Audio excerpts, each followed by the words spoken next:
Welcome back, Dungeoneers. It's Sunday afternoon, and that can only mean one thing. It's time to play Dungeons & Dragons. You're watching Dice and Dungeons, and I'm here at the table with... I'm David Wong. I play Nines, the Tabaxi Bard. I'm Nicole Bates. I play Soria, the Changeling Druid. I'm Greg. I'm playing Ulset Ralph, a Furbog Fighter. And what are you? I'm Alexis Bates, your dungeon mistress. Our dancing dungeon mistress. I'm dancing That's dungeon my mistress. thing. You can't just take that from me. I'm DDM That's literally the only thing I Revolutions. have. Really? Yeah. I'm out. See ya. I'm back. Welcome back. I don't know. He started dancing. I joined in. I cut back to the group screen, and he was like wiggling on the screen. Wiggle, wiggle. All right. That's a good group name, the Wiggles. Do you think anyone has that? Yeah, let's call ourselves the Wiggles. I think we should color coordinate ourselves if we do that. I wonder what percentage of our viewers actually know who the Wiggles were. Are they still around? I don't think they died. If that's what you're asking. They're dead now. I mean, if they're still performing as a group, not if they're dead. Oh. At one point, Anthony Field, the Blue Wiggle, assured fans that he was not dead. Well, When good. his Wikipedia bio wrongly stated he passed away. So That was a tragic wiggle He accident. was the fall of the Wiggles. This is real tragic. So how about them sponsors? Yeah, we've had quite a few announcements each episode until now. Last week we were off for the Halloween special. We hope you guys tuned into that and enjoyed the show. It was a lot of fun to make and a ton of effort to make. That took a whole lot of time and energy to make that happen. But as I was going through editing, I could see exactly how much all of the players were into that moment. And by the end of the episode, oh man, Yeah. you guys are kind of broken. We were almost... I was mostly just sick from all of the candy cigarettes I ate. You ate so many. So many. I can't tell you how many times Do you have a counter? you were just like, like it makes no sense the way that you would do this. Leave that. It's perfect. I didn't have a counter. Maybe Maybe somebody in the audience could go back and count for us. Count all of the candy cigarettes. yeah. If someone does that, you'll have done that. It'd be good. So how about them sponsors? You just want me to get through the sponsor read. We don't want to talk about my candy cigarette addiction. You wanna you just want to get to the episode and stop. Yeah, I wanna kill the voice. It's not the NBC show. Just to be clear, it is not the NBC show. Oh God, you still have some? Oh no, they're still around. They're so gross. And How old are they now? What do you think? Do you think they're going to go stale? They're already stale. It's like sweethearts. They can't go bad. 'Cause Anyway, they started those that way. sponsors you were talking about. Everyone's haranguing me now. We only have one sponsor this week, and that is Geekified. Geekified is a tabletop gaming store out of Vinton, Iowa that takes online and in-store orders for all of your tabletop role-playing game needs, including the most recent addition to the 5th edition catalog of books, which is Fizban's Treasury of Dragons. I have our own copy on order. It is being shipped here, and I don't have it yet, but I will very soon. I'm excited for this one. Fizban's Treasury of Dragons adds both chromatic and gem, right? You get that right? Chromatic, gem, and some metallic. And some metallics that weren't already there. As playable Dragonborn backgrounds. So that's pretty neat. And the Strixhaven book's coming out on the 16th. Yeah, that's just a few weeks away now. Yeah. There's a whole 2 weeks away. Jeez, that's really close. There's a whole lot of content coming for 5th edition in like the fourth quarter of this year. Yeah. Tons of it. So Fizban's Treasury of Dragons is out now. I don't think there's any more limited art copies available through Geekified at the moment. Sometimes you get some more, so check that out. But of course, there's some standard edition copies there, and this is for sort of the core role-playing elements of D&D. This brings some of the biggest expansions to character design and development of any of their books in a long time. I think the last one that did quite as much for character design was Tasha's Cauldron. Tasha's of Cauldron. everything. Yeah, Tasha's Cauldron of Everything. I'm excited because when I die in this episode, I'll be able to make an actual dragon as a character. Yeah, and it would tie in interestingly to all our stories, because we have like a whole dragon society. Yeah, exactly. Yeah, that'd be kind of interesting. So when you die, you can do that. Once you kill me. Yeah. And then we can buy a new mini. And Yeah, paint that. exactly. And then the staff can break on that many times too. I won't use the staff. So go and pick up Fizban's Treasury of Dragons if you haven't already. Yeah, over at geekified.us/discount/dice and dungeons. Using that URL, which will be posted in our YouTube description and Twitch chat as we go along here today. Yeah, we'll get you 5% off your first purchase, and anything you buy through there does help support the show, so we appreciate that. And we appreciate you supporting our lovely sponsor, Geekified, who does so much to help us out and sends us all of our books.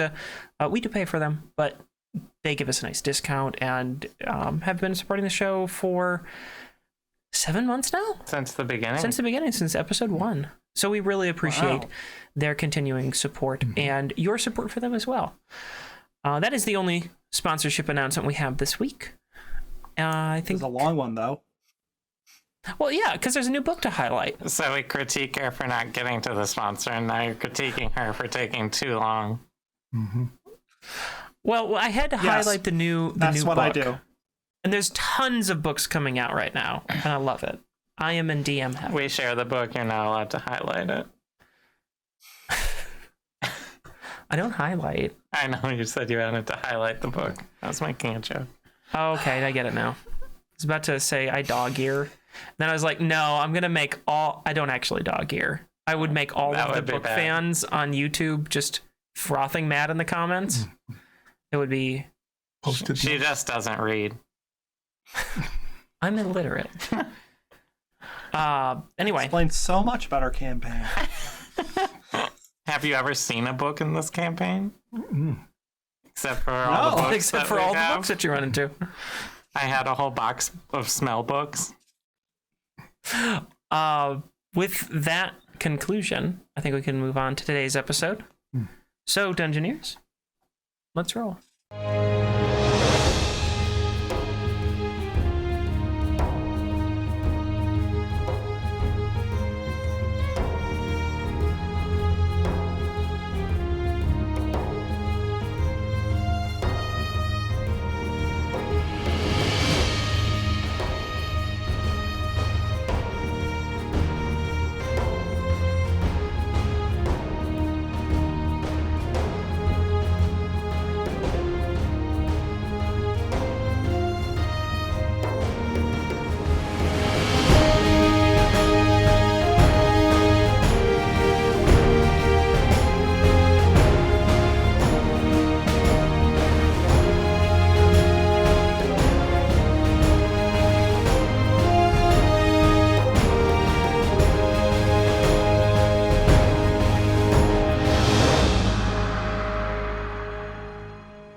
Last week, on Dice and Dungeons, the party attempted to escape from the city of Krebstadt with mixed and watery results.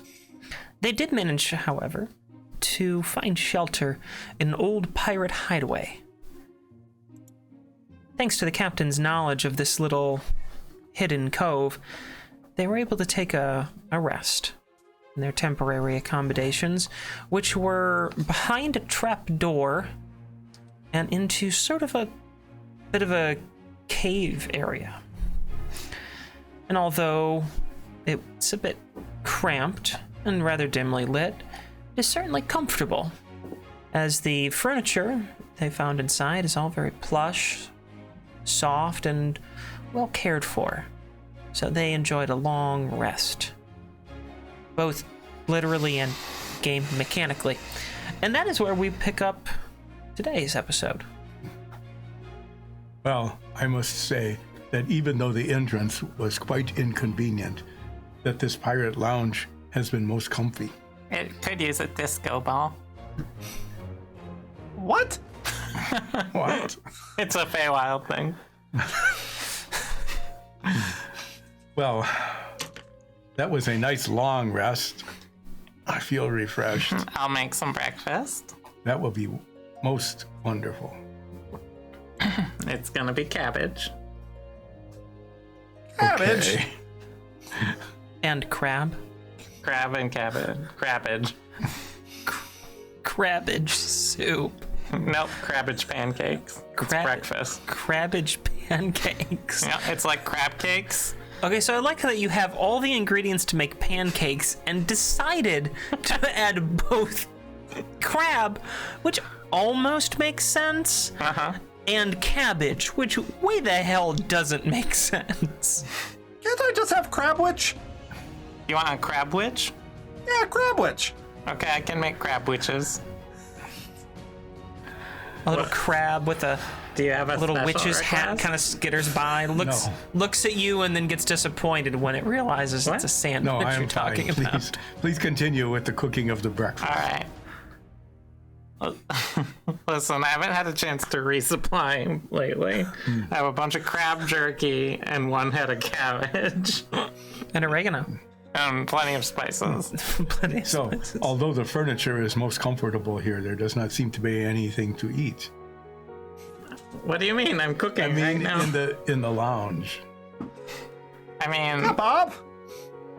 is he What do you still- want from me? It's an old and largely abandoned pirate resting point and sort of a hideaway. Weren't We you, paid you to feed us. weren't you keeping watch outside? Well, yes, but I can hear you all in there. Oh, are we that loud? Yes. Oh, I mean, you just dug back into a cave about, what, 20 feet or so? that's true. It does echo down the hole a bit. We do have this menu from the Tangy Crab that was slid under the door if you want to order from there for breakfast. They delivered to Hidden Pirate Cove. I don't know. I don't know how we'd call them. I don't have like a Dolestone to the Tangy Crab. In out-of-game context here, I did finally notice on my driving this week Did you? the Tangy Crab advertisements In the area. in the area, Yeah. and I told you it was real. I believed you, but now I finally saw it, and I can only think of it through "Welcome to the Tangy Crab."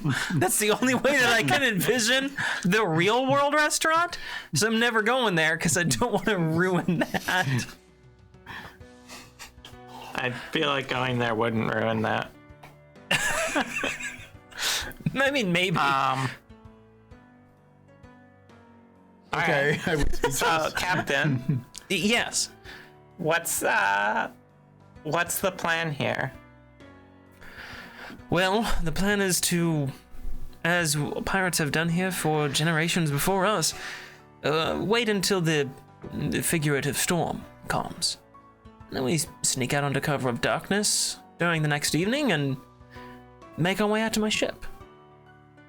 All right, because it's the Zephyr, right? Yes. That's supposed to be here like today, isn't it? It is supposed to meet us today, yes. It Alright. probably won't be quite as well provisioned, but I made some arrangements to have minimal supplies on there, so we won't go hungry, but it won't be quite the most festive of environments. Don't worry, there's at least a little bit of rum. I keep hearing it's always gone.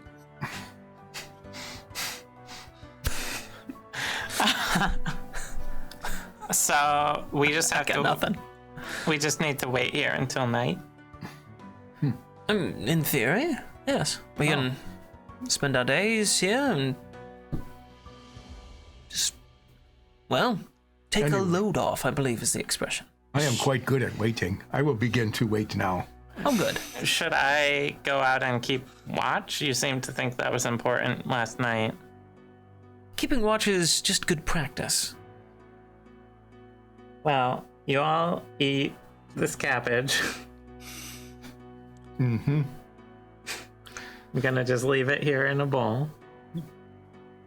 And I'll crawl back outside to go. Did you just like take a head of cabbage, set it in a bowl? No, I cooked it with crab in the pan. Oh, okay. Yeah, and spices. Spiced cabbage. Spiced cabbage. That just sounds awful. I tossed it in mayo first. Oh, no. Oh, so it would be like coleslaw, Yeah. crab coleslaw. Yeah. Crab slaw? Yeah.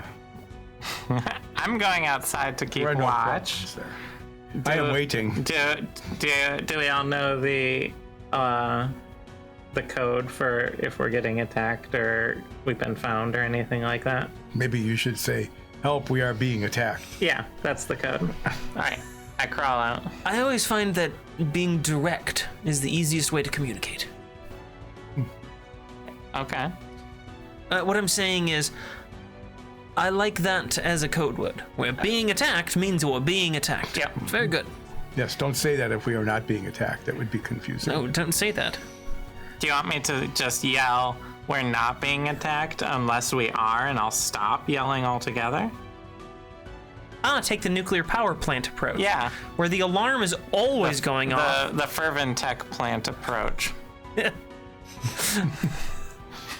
I'm gonna crawl outside. What is wrong with your society?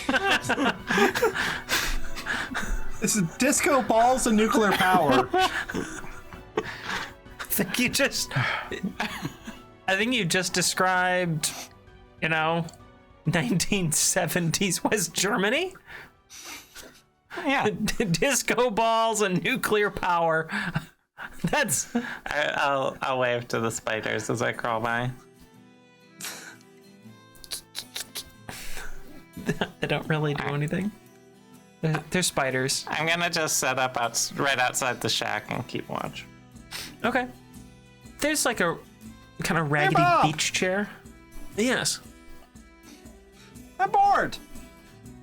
Well, I'm terribly sorry about that. How do I get rid of boredom?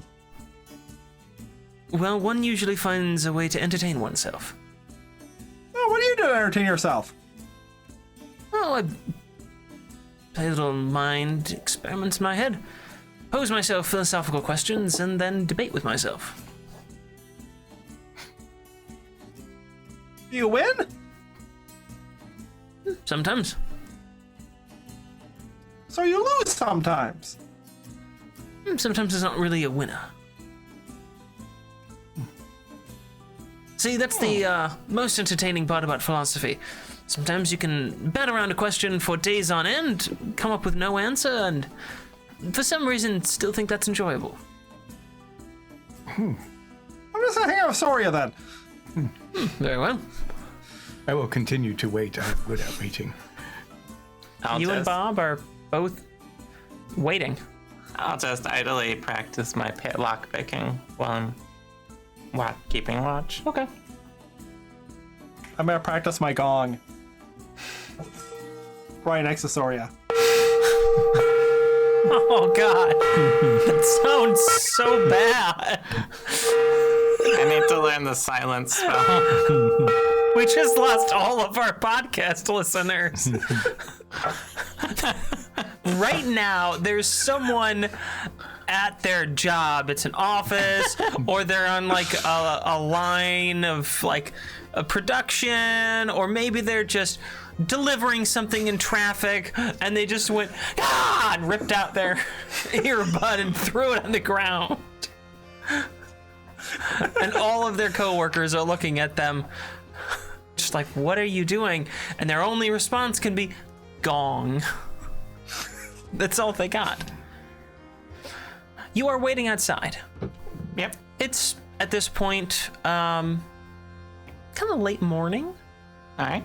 After your evening hours, running around, trying to escape.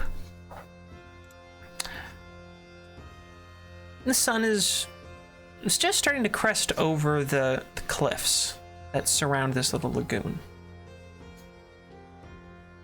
Anything you want to do with your time out here other than practice your lockpicking? Just idly practice, mostly just keep an eye out, and I'll keep an ear out for Okay. people. Are we up against like a cliffside, or is there space going back behind us? It depends on how you want to position yourselves. So there's like a beach Yeah. that surrounds this little lagoon. And between the beach, there's like a house that's sort of the trap house, The shack. the shack, where the little trapdoor way into this hidden area is. There's also, some greenery, trees, some. What'd you say? Well, if it doesn't feel like there's a lot of ways in other than the beach, I'm gonna mostly watch that.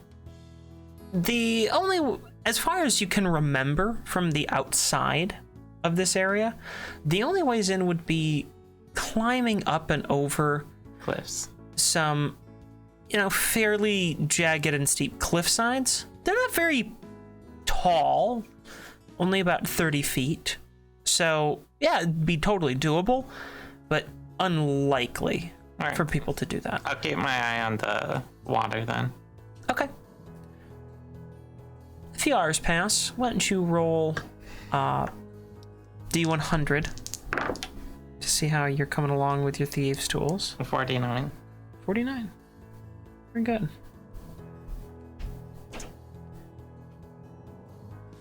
I'll peruse the Fervent Tech manual once more. Sure, go ahead. Having read it about 850 times already, there's nothing new in it. But, That's 9's true in it. 49. 49 as well. Yeah, weird, huh? Huh. All right. A few hours pass by. It's now kind of right in the middle of the afternoon. Sun is high above.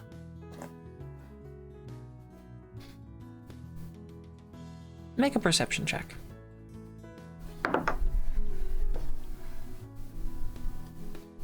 $21. You start to notice that there's a fog gathering around you.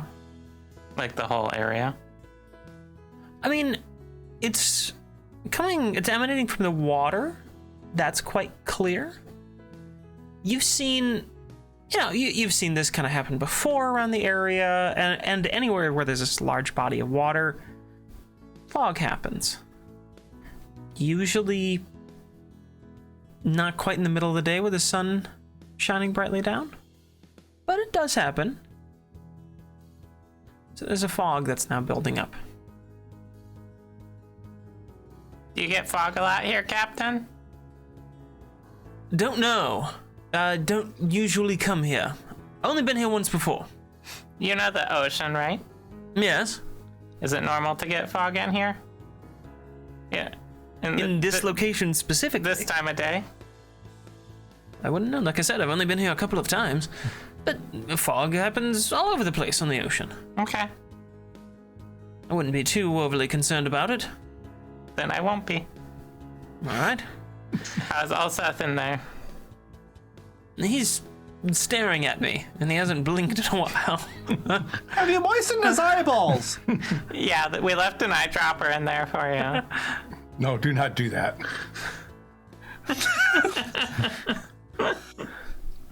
Olsef, there's a Visine for that.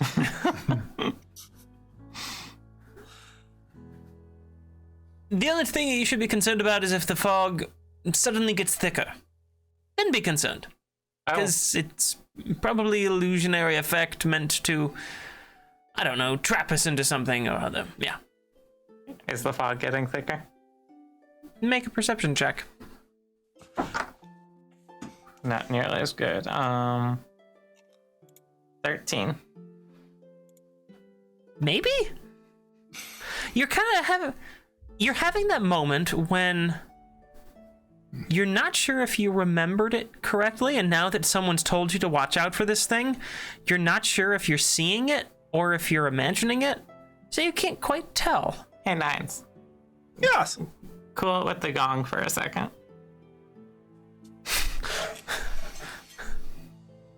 It's... Oh, wait, no, not cool like that. Okay. Is this fog look like it's getting thicker to you? Well, I think I'd have to do a perception check for that. Oh, would you like guidance? Nah, it's good. All right.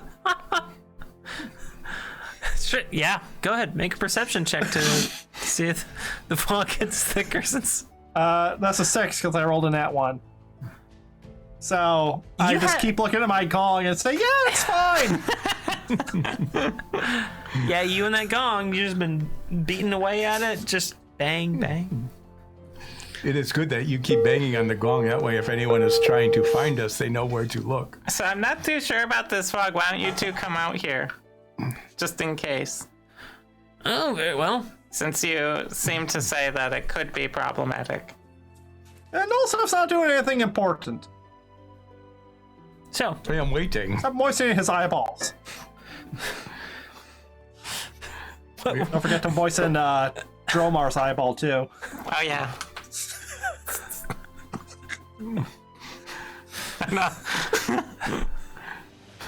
I crawl out through the tunnel of spiders, saying, "Hello, spiders. Thank you for letting us pass." Do they just hang out in that one spot? I mean, they're spiders. These are web spiders, I assume? So they're just like catching bugs that come through here, right? Yeah. They just hang out. That's what they do. That's how they like to be. So, what is it that you have called me for? Well, the captain here said that all this fog, it might be normal or it might be, well, what did you say, an illusionary trap? Well, yes. Could be concealing someone's entrance to this place. It's a trick that a lot of pirates use. Most pirates end up keeping, one or two illusionist spellcasters. And they perform some sort of tricks to help them cover their tracks. Well, is the fog around us? Or is it off? Away from us? It's coming, it's sort of thin by where you're at, but it's around you. Mm-hmm. And it's always kind of hard to tell with fog. When you're like in a fog bank and you look around, you can see that there's fog there, but you're like, you can't see the fog that you're in because you're in that fog and you're able to see through. Do you think you might detect magic and see if it's an illusionary fog? I can do that once every short rest, yes, and I have had a long rest. So I, if you wish, can detect to see if this fog is magic. Well, why don't we? Well, I do then. I cast detect magic on the fog. Okay.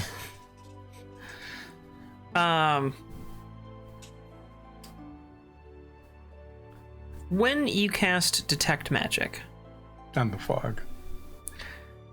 Well, I mean, just cast it. Yeah, you just cast detect magic. No, specifically the fog. I don't want to know if there's any magic on anything else, just the fog. When you cast detect magic, you get the usual pings around you, but you also get it from the fog.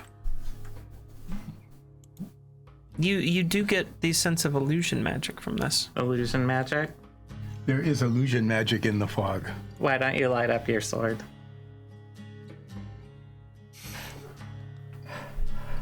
I will light up my sword. Now I have a flaming sword. I take it out of the scabbard first. So if this is illusionary magic, does that mean someone has found us here? Oh, quite possibly. Should we maybe How could they possibly have found us? You know that I'm not the only person who knows about this. And you've been banging that gong really loud for like 3 hours now. Practice makes perfect. I don't disagree. Should we maybe take some defensive or hiding based thing? Well, Maybe given the they're way friendly. that those ripples are coming up on the beach now, yes, I'm almost certain there's a ship coming in. Would be best to take up some sort of defensive positions. It wouldn't be one of your ships, would it? Highly unlikely. They couldn't fit in here. Seth, why don't you take point? What would you like me to point at? I mean, get in front of us so we don't get stabbed. Are we taking up a defensive position or are we hiding? What would you prefer? I think we should hide so that we have the advantage when they come ashore. All right, let's go hide. They do have a scene here, and that is what they've got. So I'll bring up the group map, Yeah. All right. switch it to our top-down shot. So if we have a second, I'm gonna hide behind these little bushes over here. Hide me in front of you. Like, or right here. Yeah. That way I can go out on the beach. Nines, where would you like to go? I'll go wherever the captain goes, because he has a gun. Captain. Why don't you put the captain behind the house, behind the shack? You wanna be behind like this tree? Yes. All right. And now we will wait some more. And I'm going to actively try to hide. Okay. Why don't you all make a stealth check and see how well you position yourselves in some Guidance. Oh,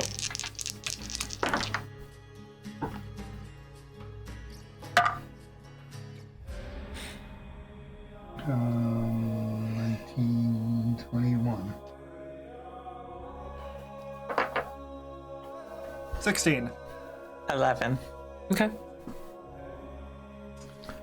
with guidance. You wait a little while. Did you turn on your sword, by the way? Yes. Okay. Did you turn that off? While we were hiding, because it does cast like 20 feet of light. It is broad Yes. daylight, though. Okay. I was gonna have you roll a disadvantage if you Had kept it flaming. had kept your flame on. So, you wait a little while. 5 minutes goes by. 10 minutes. 15 minutes in, you see the prow of a ship. Not too much bigger than the one that came in on. A little bigger. And it's A little cresting bigger into- dinghy. It's a little bigger dinghy. And it comes into the beach here. And its sails, small though they may be, are the sails of the voice.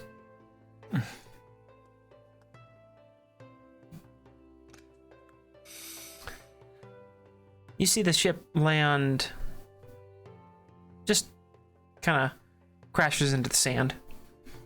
Not a very good driver. I don't think they're called drivers on a boat. Oh, what are they called? Boat guys. Not a very good boat guy. I like that instead of like take the helm, it's take the guy. Boat guy. And boat, Not a boat is helmsman, a that's boat is a title. And you are a boat guy when you Drive the boat. when you drive the boat. 10 and 2. Drive It's the 10 boat. and 2. Although now I think they teach, when my sisters went through it, I have younger sisters that are much younger than I am. When they went through, I think they teach 9 and 3 now because of airbags. Yeah. Yeah, do they have And- airbags on the dinghy? I don't think so. Oh, well, then they don't have to worry about that. I think they'll be all right. Yeah. So they didn't go off when it hit the beach. no. It gently. Did they fall forward in a secondary collision? No. It's not like they just careened into it.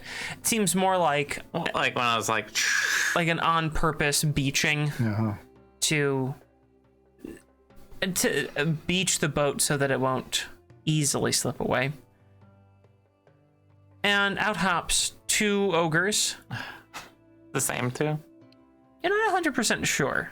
I'm pretty good with faces. Yeah. Well, they're not wearing tuxedos, Oh, that's true. so it might be. You can make a perception check to try and ID them Yeah. to determine if they are Nope, no idea.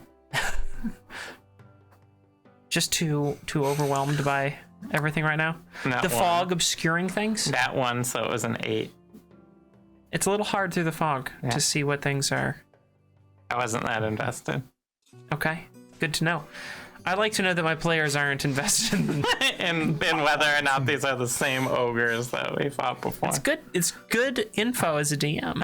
It helps me play. I meant Soria's not personally that invested, not me personally. Oh, okay. So So there's 2 ogres. it's 2 ogres, and then a comparatively shorter and more slender elf hops down. His attire and his comportment give him away fairly quickly as Larry Tav,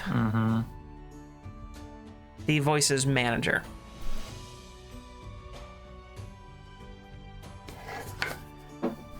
Oh, they're here, Why are everybody. they still following us? I'm pretty sure that's the ship they took off with last night. So, spread out. Look around. Let's find them.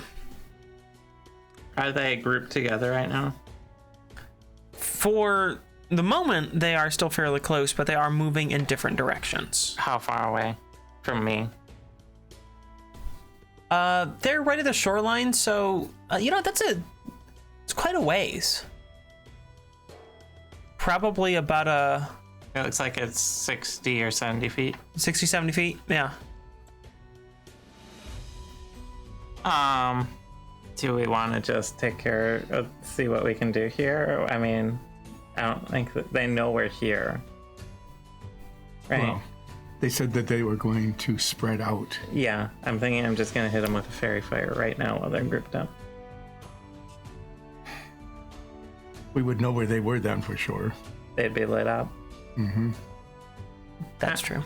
I am going to... I can't talk with Nines because he's 30 feet that way. So I'm just going to cast Fairy Fire, which is a 20-foot cube up to 60 feet away, Okay. and try and get all 3 of them Fairy Fired. Okay. So, And it's a 20-foot cube, you said? yeah. Right. So while they're still sort of grouped up, I'm That should going hit them. to whisper my little fey words together, create my luminescent spores, and blow it 60 feet over them. Okay. What's the save on that?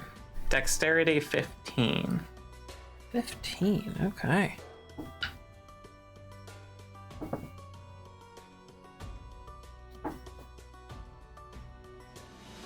One of the ogres gets hit and is now clearly illuminated by it. The other ogre seems to have been much more deft, as is Larry, in maneuvering out of the way of this. And now I need everyone to roll initiative. I light up my sword. Well, I was casting. And I am going to set the ogres in place. And Larry. Sorry, I still have a no-kill policy. Yes. Okay, there they are. And I'm going to need What you if to they're ogres, though? move them down. Oh, what? Ogres are people too. Are they? Yeah. We met an ogre in Nordfeld in the pre-show. She worked at Fudge Crunkles. And I don't know what happened to my Larry figure. I'm gonna grab a Larry figure. I'll be right back. Do you want me to use this guy?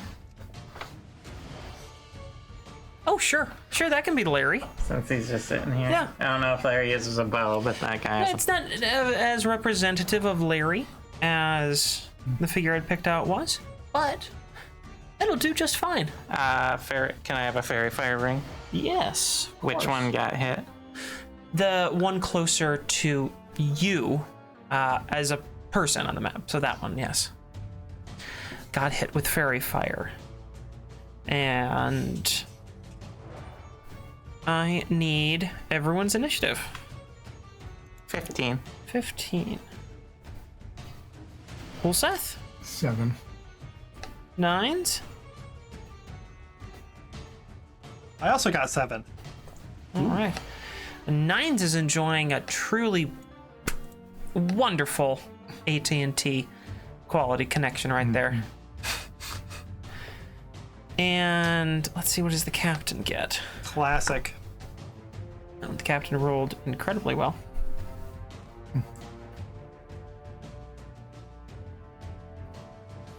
Okay. Now being in combat, the captain is going to come out from behind the house, realizing there's not all that much he can do at this point about that. Move towards the ogres. Yeah, about there. And takes aim. Gentlemen, I really do regret doing this to another pirate, but you know how it goes. And unleashes a blast from his now familiar fervent firebrand. Are the ogres pirates? Well, he is treating them as pirates. Do they have any eye patches? Or ogre-sized parrots? Dire parrots. Decker parents. He takes an aim, and his aim is indeed true, meaning that he places a shot, and he seems to be maybe being a bit generous. You've seen him be vicious with this gun before, and he grazes the bicep of the right ogre, the one that is not fairy fire. This is your chance now. Leave, or I'll have to continue unloading this gun at you. I think you've seen what it can do. That's the kind of thing I would say. Quick question. Yes. What are the ogres wearing if they're not wearing tuxedos? They're wearing Just regular suits. They're wearing Regular business suits. It's just a work day. Business It's casual. business casual. It's Friday. the two polo ogres are shirts. wearing some armor, some very large. I mean, it looks like normal clothing, just very large version of it. I was just curious. And they have some armor on. Not very heavy armor, but enough to give them a little bit of protection. And now the captain. Just in range. The captain's gonna. Yeah, he's just gonna be done for now. Choosing to take up more of a perhaps enemy, trying to warn the enemy. Taking a page out of Ulseth's book right now. And that brings us to that ogre that he just shot at, actually. Oh, no, I'm sorry. The Fairy Fire Ogre. I got them reversed in my head. Fairy Fire? That Fairy Fire Ogre is going to move, take its full action and movement to move closer. It has no ranged weapon here. And go ahead and move it 60 feet. Where is it moving? Straight at you guys. Actually, 80 feet, excuse me. They have a 40-foot move speed. Up to Ulseth or the captain? Yeah, up to Ulseth. Okay. He seems to be ignoring the captain entirely. Right on top of us. And that took his action and his movement, so he can't do anything else. And that brings us to Soria. All right, that changes my plan a little. All right. Yikes. All right. I'm going to step back. I'm probably getting way off the map here on the camera, but Yeah, you're back there. I'm going to move back here, and I'm going to go. Hope you're ready, Ulseth, and cast Thorn Whip, pulling out my little branch and whipping it forward to attack that ogre. All right, go ahead, make your attack. And I get advantage because of fairy fire. You do indeed. Wow. 4 and a 2. That's a 11 to hit. You hit. I hit Yeah. with an 11. Okay. They're big, I guess. They're big. That comes with some downsides sometimes. 2 piercing damage, Okay. and he is yanked 10 feet towards me, which should pull him just out of Ulseth's range. He lets out a But I got an attack of opportunity, right? Yep. and yeah, you can use your attack of opportunity. I'll definitely use my attack of opportunity with my burning blade, and I get advantage. Remember that you need to take a bonus action to He activate did your... say he activated it as I cast Fairy Fire. Oh, I didn't hear that part. Oh, yes, So I did. thank you for telling me. I did That had way escaped back my then, attention. knowing that we would be getting into combat. We can check the VOD to confirm. I believe you. Okay. Sometimes I miss things. 17 and 7, 24. Okay, that definitely hits. An 11 You just hit. watched an 11 hit, so Yeah, well, I just, wanted to announce what I got. there you go. The other one was only 10. But you wouldn't tell me whether that hits or not because it doesn't matter. It doesn't matter. So do I do the slashing first or the fire first? Both at the same Both at the same time. Well, okay, we'll do this first. Yep. And then you add them all together. Ooh, that's an 8 plus 4. That's 12 slashing damage and 8 fire damage. 12 slashing and 8 fire. Wow, nice. That is a boatload of damage that you just poured out there. 20 damage. So as you swing your blade down on this ogre that you basically like threw your thorn whip around its waist, it got hurled back like that, pulled, and then you just brought your blazing sword down across its back, making this big nasty gash and also simultaneously cauterizing it for safety. So that was convenient. Yeah. No, and in fact, that was nice. Yeah. It's handy that way. It lets out a Lethal real fire sword. deep, just as it is clearly in a fair bit of pain from that one. I'm gonna just swing around with my last bit of movement there. And I don't think I want to use my bonus actions, so I am done. Okay. Then that brings us to nines. It's your turn.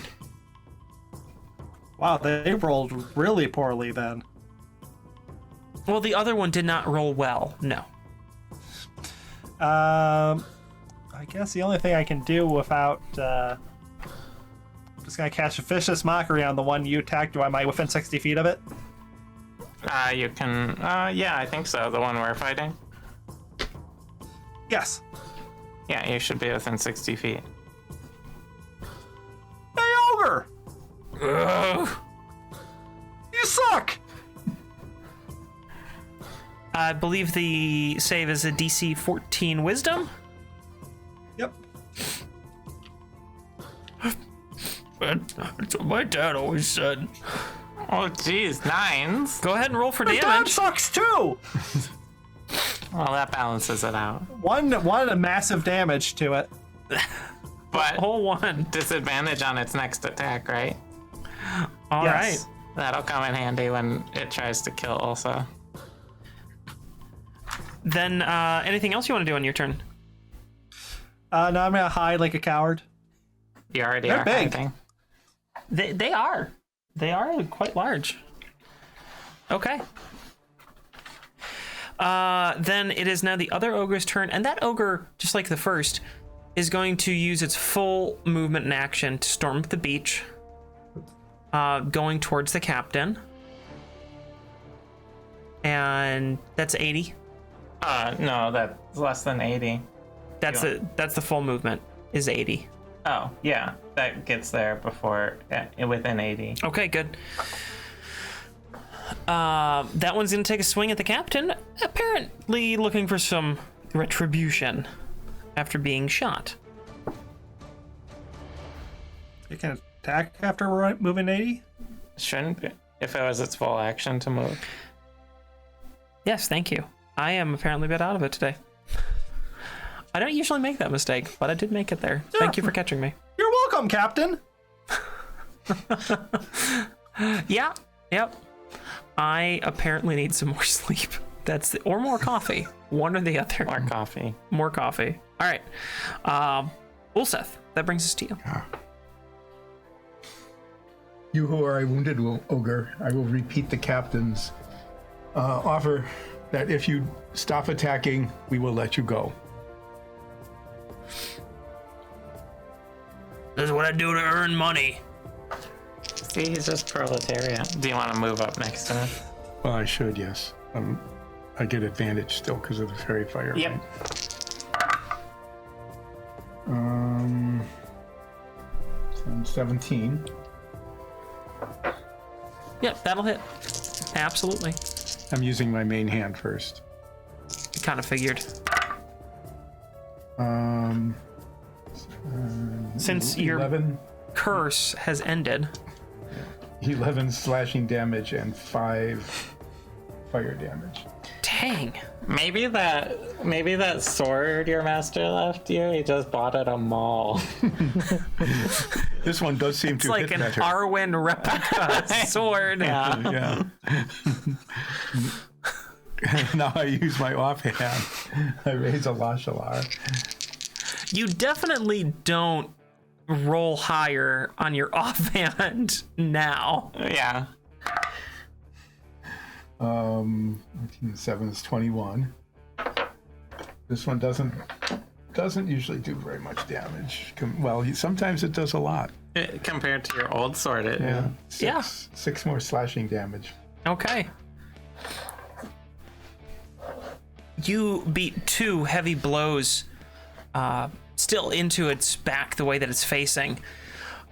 Your main hand slashes in the other direction across its back.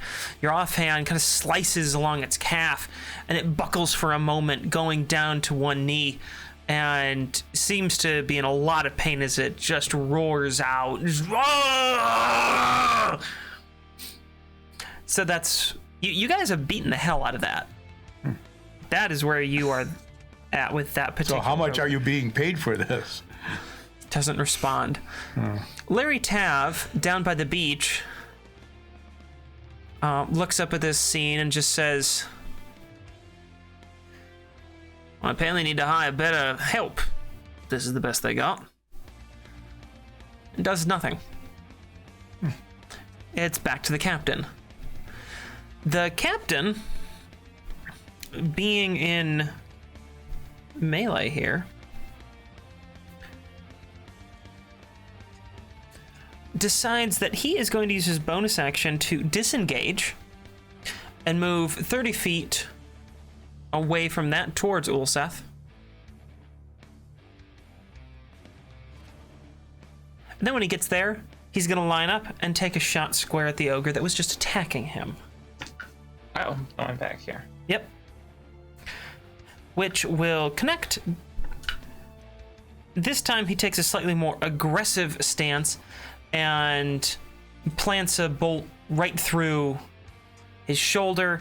You see his arm kind of twitch as the wound, because his ammunition is also on fire, is instantly cauterized, and there's this black mark where the bullet connected. It winces in pain and then sort of shrugs it off. Well, folks, I think that we might be able to handle these two. Just keep it together and, try not to get hit by the clubs. And that'll conclude his action, which brings us to the ogre that he just ran towards and that you've beaten the shit out of. That ogre is going to turn around, looking at Ulseth, who is quite clearly his assailant, and swing down with his massive club. What's your AC? 15. Okay, then this will definitely hit. As the club... Did you roll with disadvantage already? Because he was viciously mocked. Yes, That I was did. with disadvantage. All right. Okay. Thank you. Good for checking. Yep, I appreciate it, because today I'm slightly out. I only heard one roll, so. Yeah, it's the cloth. I've got a... Well, you know this, but to all the viewers, I have a little felt I roll on, and some of them are quite soft with these kind of dye. It's the plastic dye. So that one connects and deals 16 damage to you.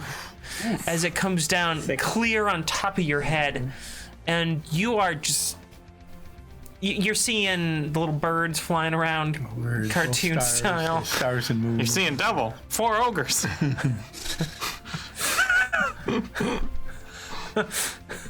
Sorry. That's I like that Simpsons joke. So. that is an old school Simpsons joke.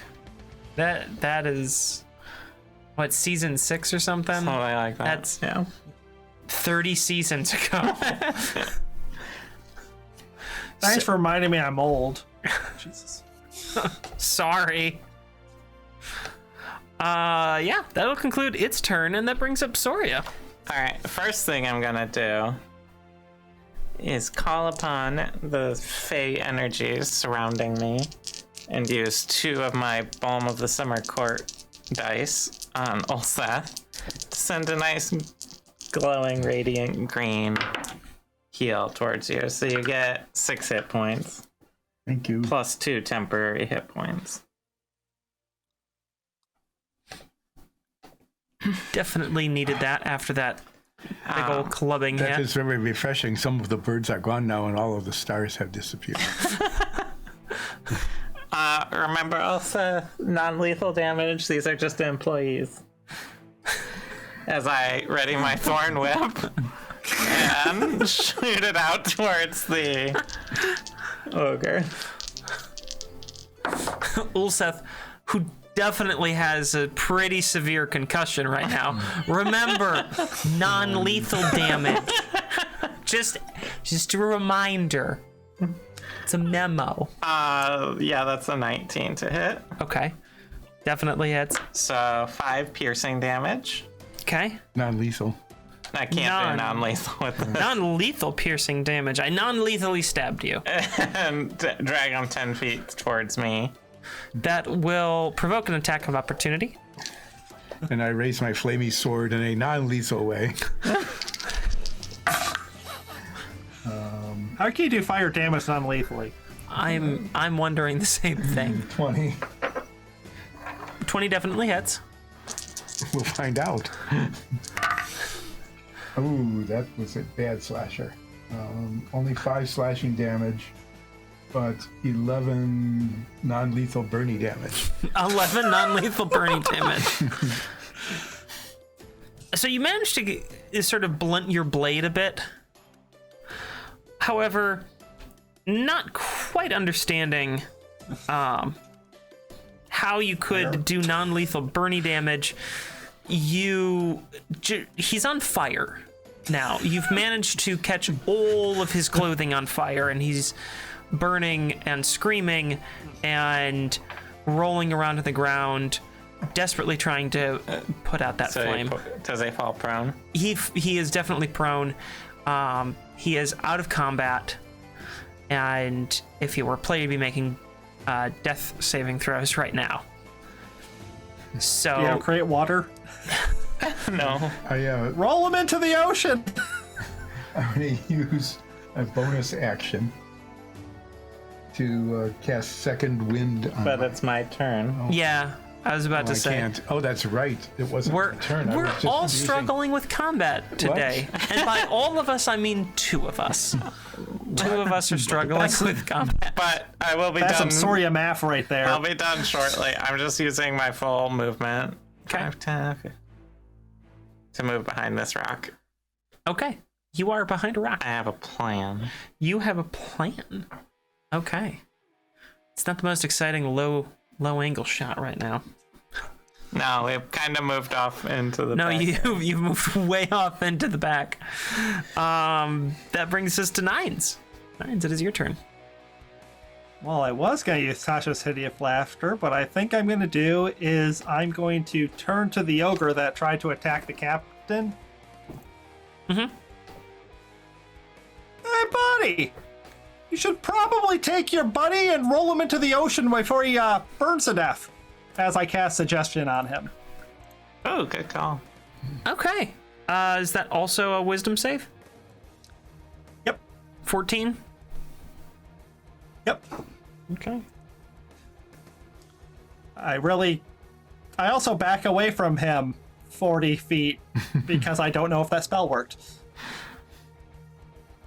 This look of great concern comes over his face as his buddy is rolling around in the ground on fire, and he dashes over there. How many feet is that? It looks like from, because it's just behind my angle where I can say He this can about. basically get there with his movement speed. Yeah. Picks him up. Technically, he does provoke an attack of opportunity passing through Ulseth and the captain. Well, Ulseth has Well, also I've already used his reaction. Yeah. The captain. Oh, wait. I am in ruin stance, which gives me 2 reactions. Did you adopt that stance? I think it's a bonus action to adopt a stance. It At the is. very beginning, I thought I just got into them right away, but that's all right. You do need to declare your bonus stances. Okay. They are a bonus action, and they can be used before combat. You just need to declare it, but they're new. Yes. Yes, they're all brand new, level 3. Yeah, I mean, that's a truly exciting kind of achievement. you never thought you'd see the day. I thought I'd be dead before level 3. Not the Well, hopefully none character, of- just you. Yeah. So let's see. The captain is not going to take an attack of opportunity here, Yeah. as the ogre picks up his buddy and moves. Well, I'll call picking up his friend takes half action, since the friend is just prone and not able to really resist or do anything like that, and moves 20 feet around that rock, just kind of continuing with movement towards the ocean water. And the fire has also started spreading to him, so he takes 2 damage from the fire because he was engulfed in flames, and now he is holding a flaming thing. Does the damage break the suggestion? At this point, it's pretty clear that you were able to influence him. It does say, do obviously harmful acts end the spell? I don't think this was. I don't think that counts then. Yeah, it's not And- like hit your head with a rock or something. Yeah. And as long as me or any of my companions don't hit him or do damage, the spell doesn't end. Yep. All right. Okay.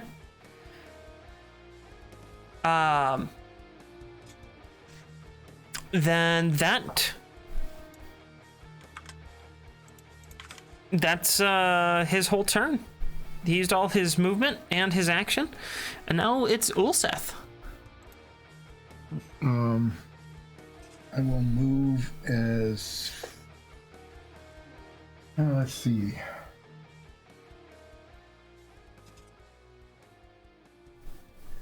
Can I use my action surge in addition to my movement to get to Larry Tab or not? 5, 10, 15, 20, 25, 30. No, you'd be just shy. You wouldn't have an action if you wanted to get to him. Well, move me 30 feet toward Larry Tab.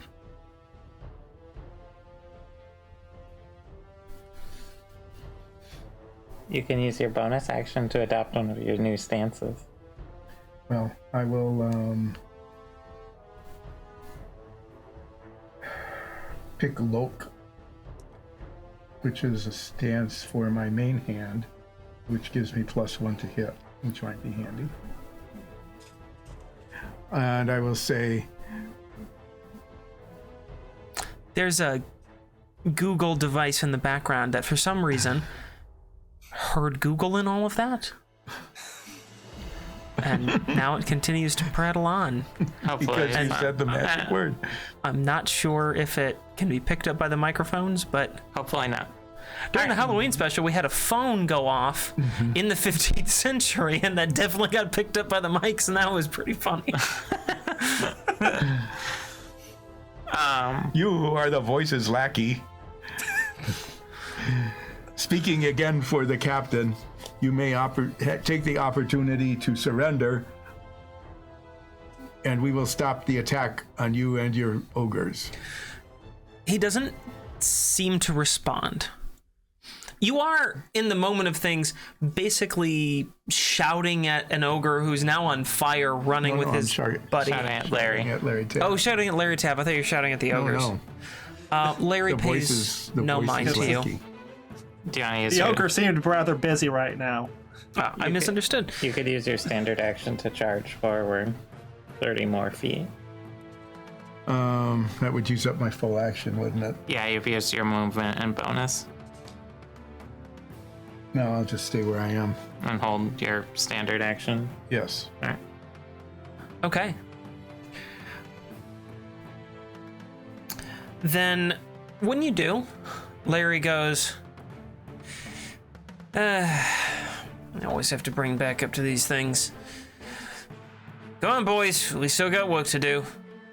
And 2 more ogres jump out from the boat and have walked up next to him now. So you can take the 2 ogres that are running over there. For all intents and purposes, they're out of combat. And 2 more appear down by the beachhead.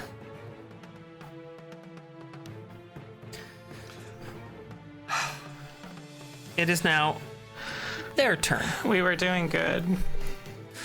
The one with the white base moves up to Ulseth. We can If move that's forward. 40, that's Okay. exactly as close as you can get. All right. Very good. Takes his big club, swings it out. This will connect, dealing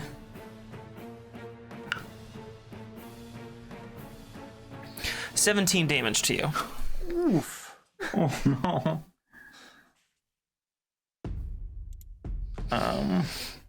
As you have suffered yet one more clearly concussive blow. The blow is so heavy, you are actually knocked back 5 feet. You are sort of, when the club connects, you are lifted by the force and knocked backwards. Make a dexterity saving throw.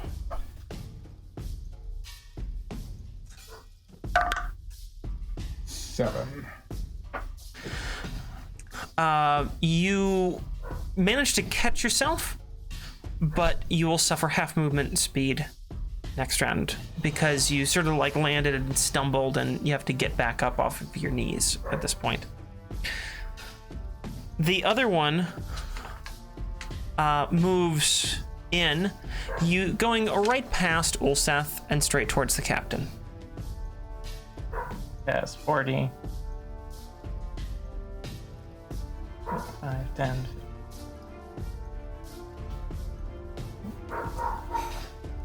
Came off the base. There we go. There we are. Then, that concludes its turn. So now it goes back to the top with the captain. Oh, I really do hate it when they bring in reinforcements. Uses his bonus action to disengage, because yeah, that he's clearly in danger there. And heads towards Ulseth. Oh no. Captain is also apparently the Flash. And is kind of back to back with Ulseth now. He draws his gun, takes aim at the ogre that just charged him, lets loose a shot, and is able to connect, dealing a pretty hefty sum of damage. So the fiery shot that he lets loose pierces right through that ogre's shin and like calf muscles, and just that ogre lets out a big yelp and is screaming in pain at the moment. That brings us to Soria. Do you want healing, or do you want me to try and crowd control this guy? I believe I can get away for 1 turn. I can try and... Alright. I can heal you for sure, or I can hopefully do something better. Let's see. Let's see, taking a potion is an action, Yeah. Yes it is. but I can do movement as well, plus a bonus action, correct? Yes. Okay. I'm going to pull out my little piece of iron and whisper some fey words into it and throw a hold person at the ogre directly in front of Ulseth. All right. It's a wisdom 15. That ogre, in the middle of its sort of movements, it stops. Not again! Oh, it was this guy. Aw. Alright. So, that one is paralyzed for a minute unless we hit him or he makes a save. And I have a very violently vibrating piece of iron in my hand. Okay. Bonus action, I'm gonna use my last Balm of the Summer Court to throw some Fey healing on you. Take 3 more hit points of healing and 1 temporary hit point. And that's all I got for my long distance heal there. Anything else you want to do? Nope. All right, That's Nines. all my You're up. actions. Is the ogre 30 feet away from me? The one that was going for the captain? No, it's like 50 feet. No, Move this me. one, that one. I know, that's my comment. Yeah. Move me 30 feet closer to the ogre and you guys so we can. 30 feet. Yeah. And I'll cast Tasha's Hideous Laughter on the one that is not paralyzed. Yes, that's probably the Hey, other one. ogre! What's the best kind of sandwich for the beach? A peanut butter and jellyfish sandwich.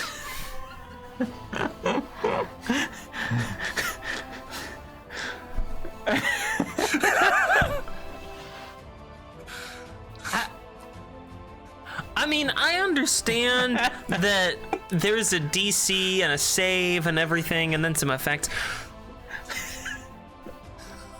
You give me that to roleplay off of? You give me a peanut butter and jellyfish sandwich? Yeah, what's an ogre's intelligence? It depends on the ogre. Yeah, it depends on the ogre, but usually not great. All right. What's the save on this? It's 14. Wisdom. I mean, it effectively rolled a 0 with its stat block, so it thinks that's the greatest joke it's ever heard. It is the greatest joke it ever heard. And it is just rolling with laughter. From the background, Larry goes, "It's one of the dumbest jokes I've ever heard." dumbest joke I've ever heard. It is now. Hey, I need to bonus action Olsef bonus. with my great practicing I've been doing for the last 3 hours. Craptacular. There you This go. best crab gong. You're now inspired. You're inspired. Ooh, thank you. Okay. Go kill Larry. Non-lethally. Ulseth, it's your turn. At this point, are there two ogres jumping into the ocean off on the side? Oh, yeah, probably. Okay. At this point, that would. much- Actually, they would be almost to the water. They're almost to the How much water. healing does a greater potion of healing do? It should be 4d4 plus something. I should have kept somewhere, but I didn't think I'd be eating it.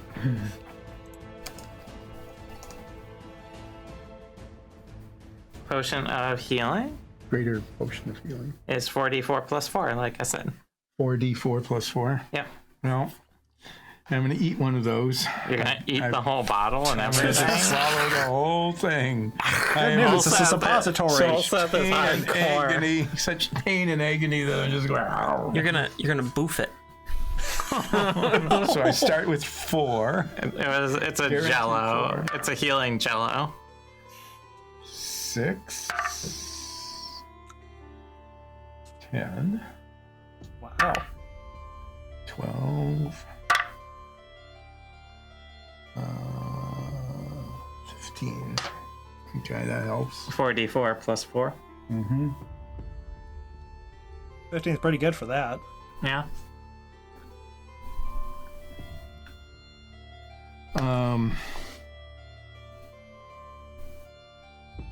I'm going to use my bonus action and turn invisible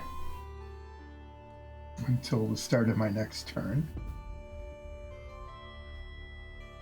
And can I pass by that ogre? It's paralyzed. It has no. Yeah, Action. it has no action. Tasha's hideous laughter, when it lands, it's a mean It's spell. it's my whole person. I think you're talking. See, I've got Oh, it's a hold person. I see. Who's going that I mean, direction. both of them are pretty vicious. Yeah. Yeah, they both are. I can move 30 feet yet, correct? Yes. You Or have, is my movement speed still in half? no, you have 30 feet of movement. I only move 30 No, feet. actually, isn't. No, it is halved at Yeah, the it's moment halved. because he suffered that nasty blowback Oh. from being hit with the So I can huge only club. move 15 feet. Yep. I'm going to be invisible for the moment and move.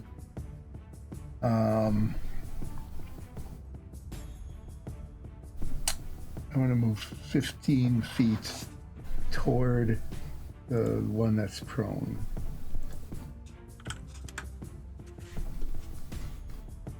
Okay. That's really all I can do. Okay. Very good.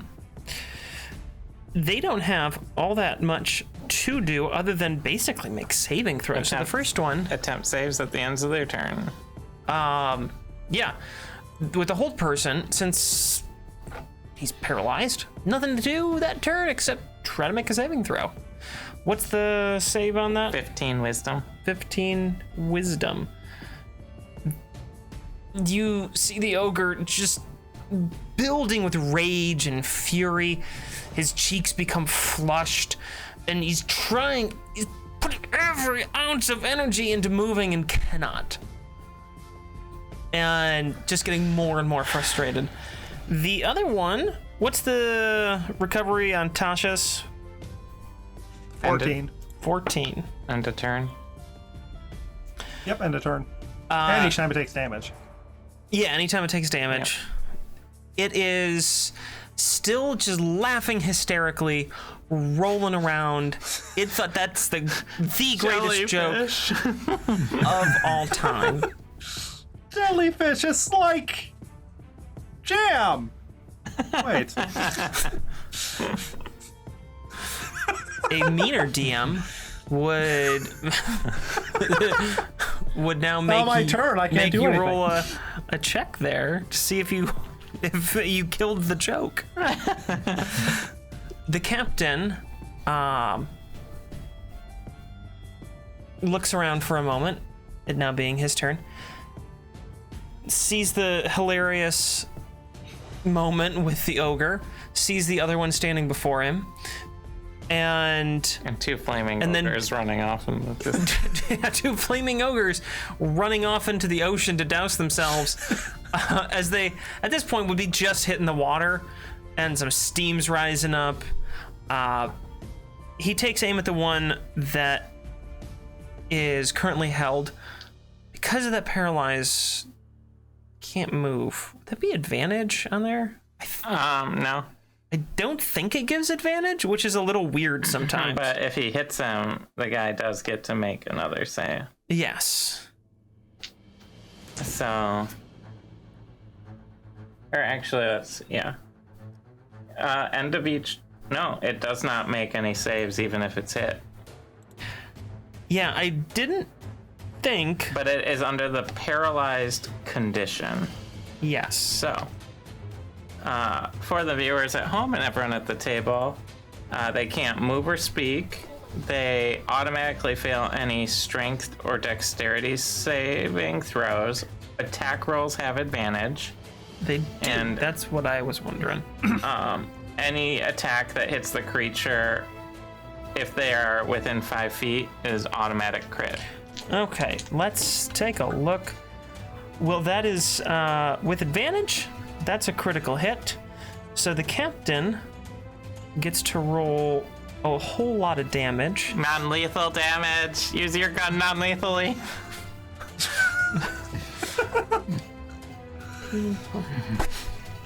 That's gonna be, Put the flaming beanbags in there. that's a whole lot of damage from shot number 1, and he shoots a bullet. It hits him square in the stomach, goes right through him, cauterizes again. This big black mark and a huge wound has appeared right in his center. And now he looks just absolutely furious and in pain. This ogre is having an extraordinarily bad day right now. And the action, the next action that he will take is to say, you know, I think we might want to retreat just a bit, give ourselves a little room, and runs back kind of towards 9s. Think he can just make it. Yeah. Yep. Well, then how will we kill Larry, Captain? Not too worried about Larry. And that's his turn. But he's right there. And he keeps We can calling shoot him. ogres. He's making his employees work ogre time. That brings up Soria. All right. So are we retreating or are we charging? Well, he said simply give us some room here. Okay. Well, I'm going to take my action to turn into an elk. Okay. So I'm an elk. What do they sound like?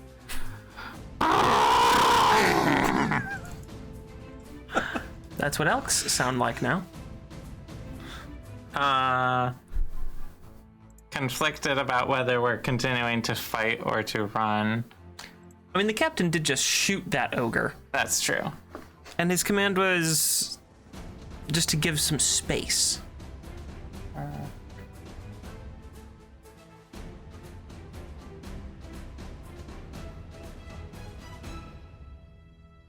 I'm gonna move around to this side of this ogre. Okay. In case it breaks free, I have temporary hit points to protect me. Okay. I should actually roll those quick. And How many temporary hit points? +2. I have 11 temporary hit points. Excellent. Well, I have 11 elk hit points. And I can't attack this turn, but so that's my turn. That was my action and movement, and I can't take a bonus as an elk. That brings up 9s.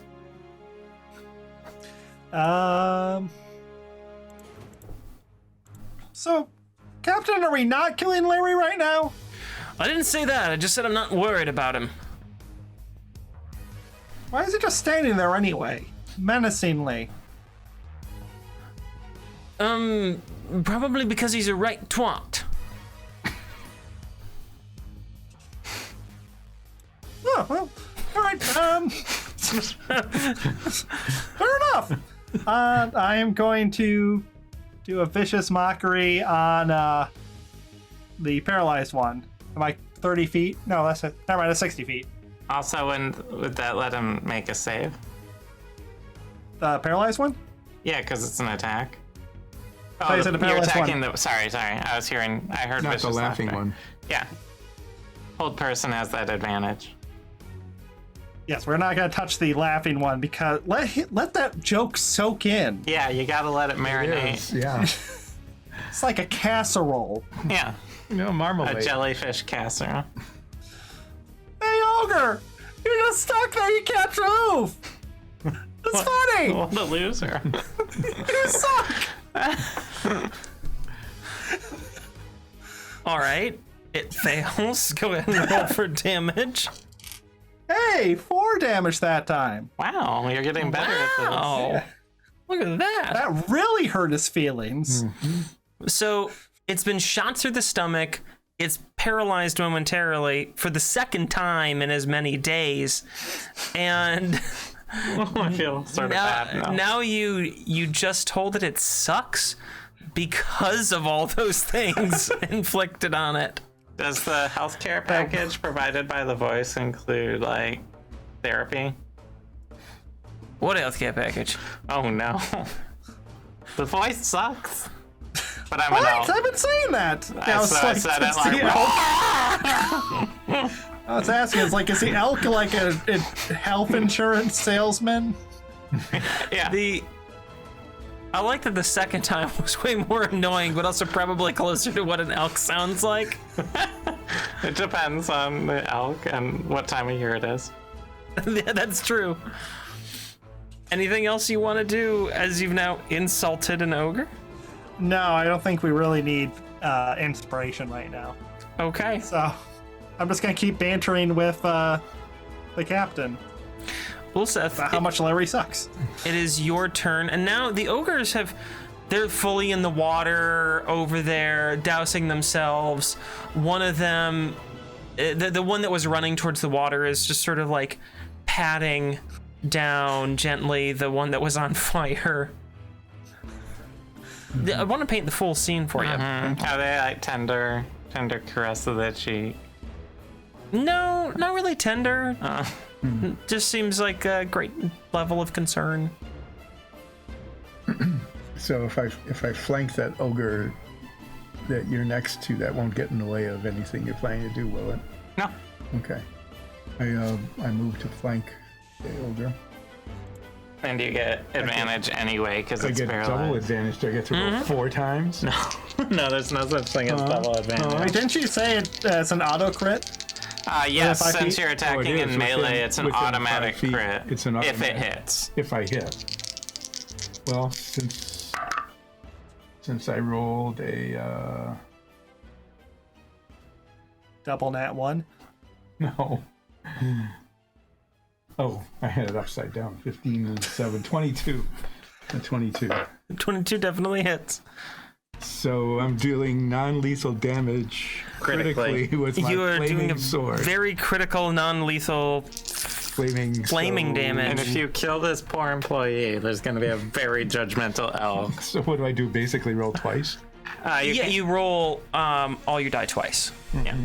But I only get the +4 bonus for Yeah. slashing once. Yes. Your bonus does not do. No, okay. So it's initially 5 slashing and 7 fire. And the second one is 3 slashing and 8 fire. 23 altogether? Plus 4. I added the 4 already. Oh, okay. So it's 23 with my main hand. Okay. You're discovering that dealing non-lethal fire damage is It's a difficult thing. fairly hard. I'm getting as better at it. This ogre too is now set ablaze, and it can't move. Has been shot through the stomach and has been insulted. Oh, I feel so bad for it. Yeah, that's your first attack. Want to go again? Do what Ulseth would do. Also, that would give him a chance to run toward. Oh, he can't run. He's paralyzed. Also, it would ask him to promise that if he were no longer paralyzed, he would do nothing can't other than run speak. to the ocean, but he can't speak. So, I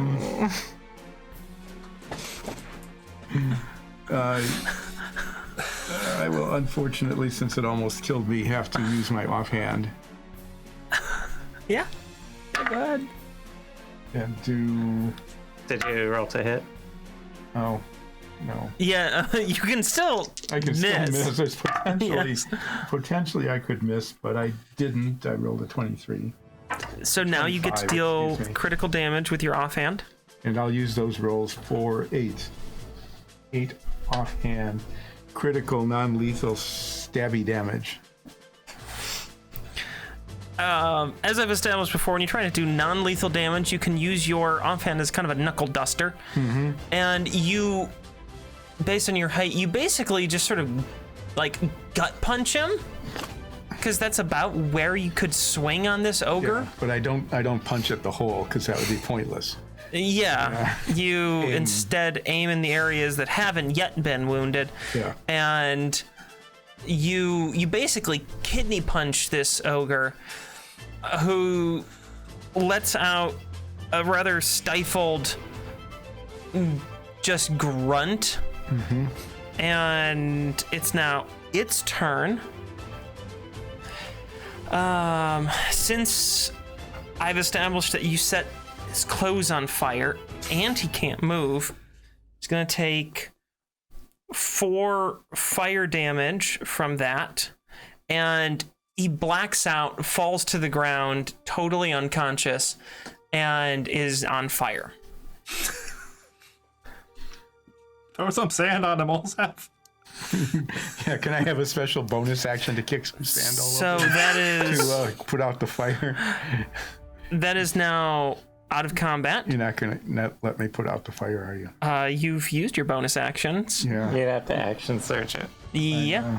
And Now I really want to see an elk like trample it to try to put the fire out. And now it's the other one's turn, which has DC 14 to stop laughing. And it really doesn't make it. In fact, it's laughing louder now. It's starting to get into... It's actually gotten so hilarious to the ogre that it's stopped making noise. And it's just doing that silent laughter like when you wheezing. can't really breathe. I think it should do damage if that's the case. And that's all it can muster. It's just... Well, let's see here. It manages to not pee itself at this point. Well, So The DM thought that was a bad joke. it's now the captain's turn. Do you want me to start shooting the Okay, one that's come on. laughing?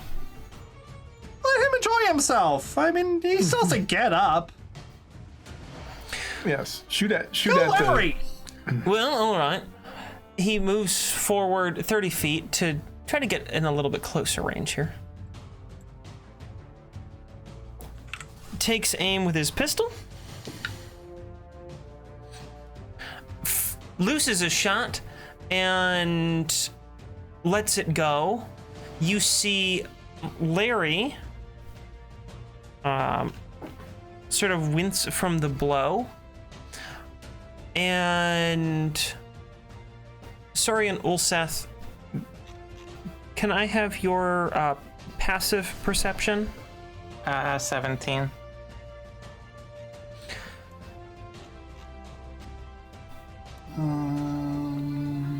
13. Sorry, you notice that you don't see a mark of where he was shot. No burn mark.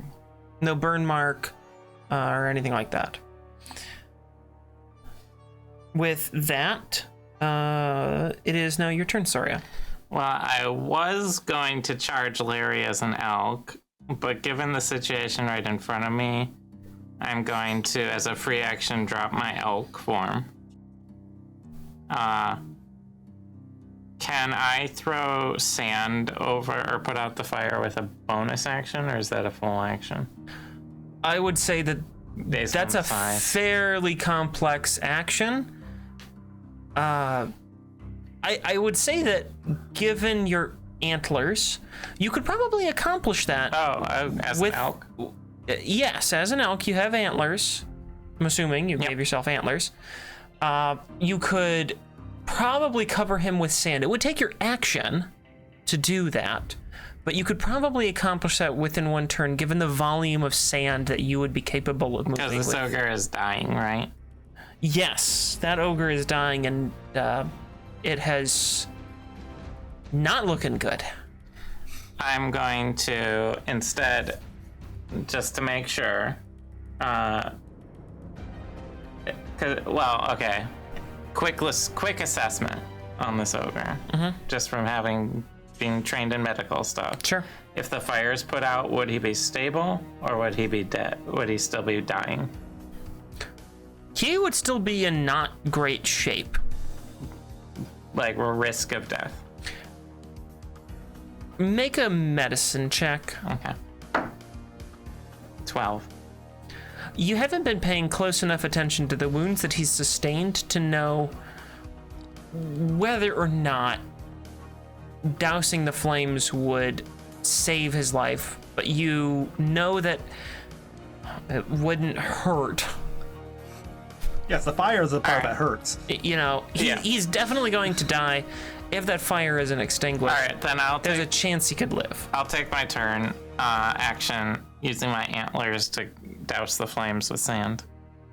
Okay. And since I don't have enough action to do any healing on him, I'm going to... Since I'm betting Larry's an illusion. Since he didn't get wounded. I'm going to 5, 10, 15. Well, he didn't say he didn't get wounded. I just said you didn't notice a burn mark. Notice it. Okay.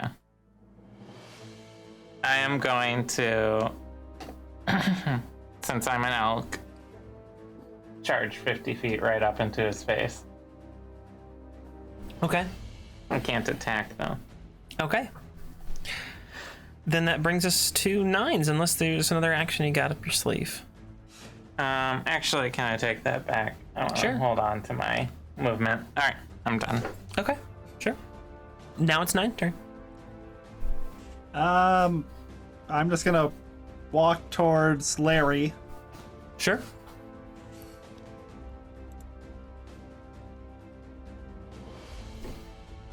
Can you describe Larry again to me? It's been a while since.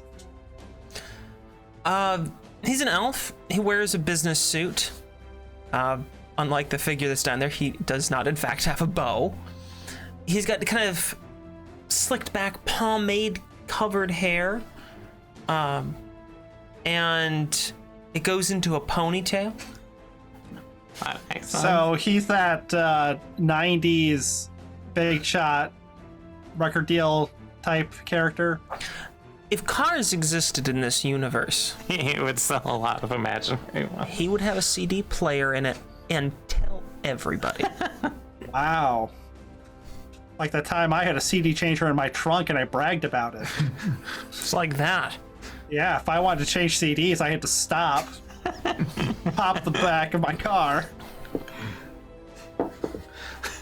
The most logical place to put that. I'm going to use Vicious Mockery because I assume I'm within 60 feet of him. Yes. Yeah. Boy!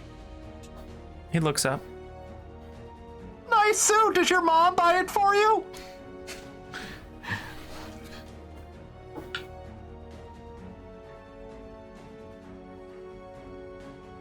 Yeah, what's the point? Oh, what? Looks nice!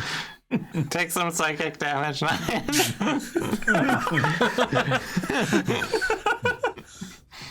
I take 1 psychic damage. I'll tell her that you said it's a nice suit. She'll appreciate the compliment. Yeah, she's probably a nice woman. Unlike you. No, she's not especially nice. Can you go into more detail? Well, she once threw an axe at the postman because he'd been putting the letters in the wrong slot. Not in actuality, he hadn't been, but she just didn't like the way that he did it. That was her excuse. She also once got one of my teachers fired because she gave me a bad grade on a paper, which I admittedly quite deserved, but she rose such a stink with the principal that got that teacher's job. She also was... This was taking his turn.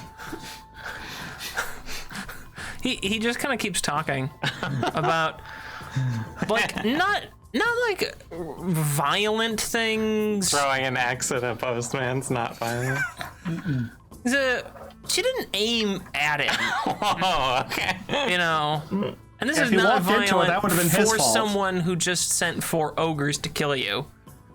I suppose. So, I Well, guess she the rest of sounds- the things aren't very violent. They're all just very Karen-y. Well, that's awful. Why are you wearing that suit then? She's my mom. I can't say I'm a lot better. Have you thrown an axe at a postman? No, but I did just send 4 ogres to kill the you. Oh, that happens all the time. That's not... It's like a misdemeanor at this point. Yeah, this is just a Tuesday for me. I get that reference. I end my turn. All right. That brings up Ulseth. That was the longest turn I've ever had someone take in combat. Okay. It all happened in 6 seconds. It all I can happened in move 6 all seconds. these 30 feet. Yep. I do have action surge, which would give me an extra 30 if I needed it. I will do that and go all the way up to Larry. So that was your movement and standard action. And now, no, it was my movement and my action surge. Well, that's a standard action. And now I'm going to attack with my flamey sword. And you have a bonus, so you can do offhand as well. Yes. So, flamey sword first. 20. 20 definitely hits. And that does 11 slashing damage and 9 fire damage. Okay. As you swing through, you meet no resistance at all. And your sword swings clean through the other side, and you actually find yourself off balance momentarily, expecting to meet some sort of resistance as the realization that this is an illusion comes over you.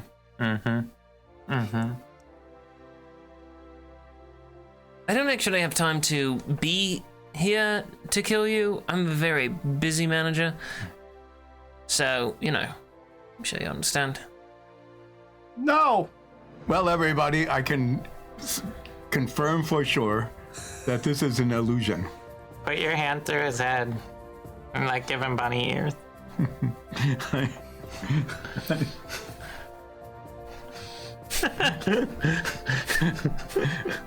I give him moose ears. You give him moose ears. With your hands inside. With though. yeah, so that it's in his head, so that they are That's your actually bonus coming action. out of his head. Cute. You laughing ogre, look! It is now that ogre's turn. I'm gonna. Okay. And now for that roll, DC 14 Wisdom. The ogre sees your moose ears and looks at you dead serious. Oh no. Not a good joke. And it gets up. Half its movement. And it moves 20 feet towards the three of you.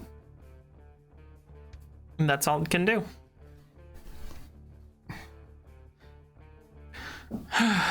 It's now Larry's turn. Yeah, now it's getting a little dangerous. Especially if that flaming one that wasn't horribly wounded starts coming back at us. Well, I think we've spent quite enough time here, and these imbeciles clearly aren't quite up to snuff. You may open fire. The illusion fades. Oh, Larry. Yeah. And you hear boom, boom, boom, boom, boom, boom, boom, boom. And off to Ulseth's left, so on the kind of southern part of that beach. A moment after he says you may fire, you hear a... And this plume of sand comes rising up as an impact crater hits there, and that whole area now is just showered with sand. Ulseth, you're pretty covered. It's gritty and nasty. It And got everywhere. Sand gets everywhere. And I it run is away. Now, the captain's turn, as yet another shell comes crashing down. Let's see where this one lands. I have been saving these die for this. Oh, that lands. Ulseth, I need you to make a dexterity saving throw.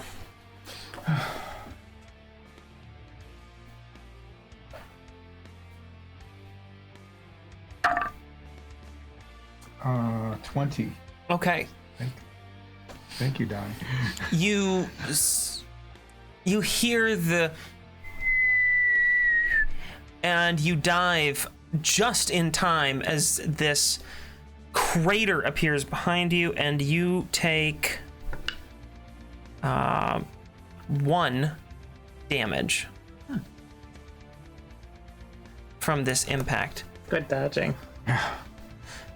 I do not usually dodge very well, but that time I did. Except I went. I am very glad that I dodged. I've never been under mortar fire before, everyone. This isn't gonna be great. Jeez, Captain, thank you so much for the wisdom. I'm going in the house. To collapse on you? No, to get back into safety. Yeah. Is what you said, and somehow he understood it, apparently. I'm going back into the little sanctuary to try to find some safety. And that's what he does? And he moves towards the house, and I think he should have enough movement to go inside. Yeah. So he's in there now. The 2 ogres out in the water start moving towards that ship that they came in on. And the one that was burned, The unconscious one? yeah, has been shoved up onto the ship deck, and the one that was still conscious is shoving that ship out into the water now. Soria, it's your turn.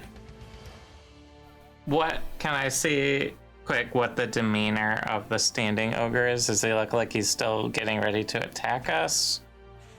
Or is he looking to get out of here? Like, is he staring us Make an down? insight check. Okay. 15. This, I'm going to say, is an opposed one. He's got a pretty good poker face on, but you get the sense that this wasn't the plan. And a pang of concern is sort of the image you're getting here. All right.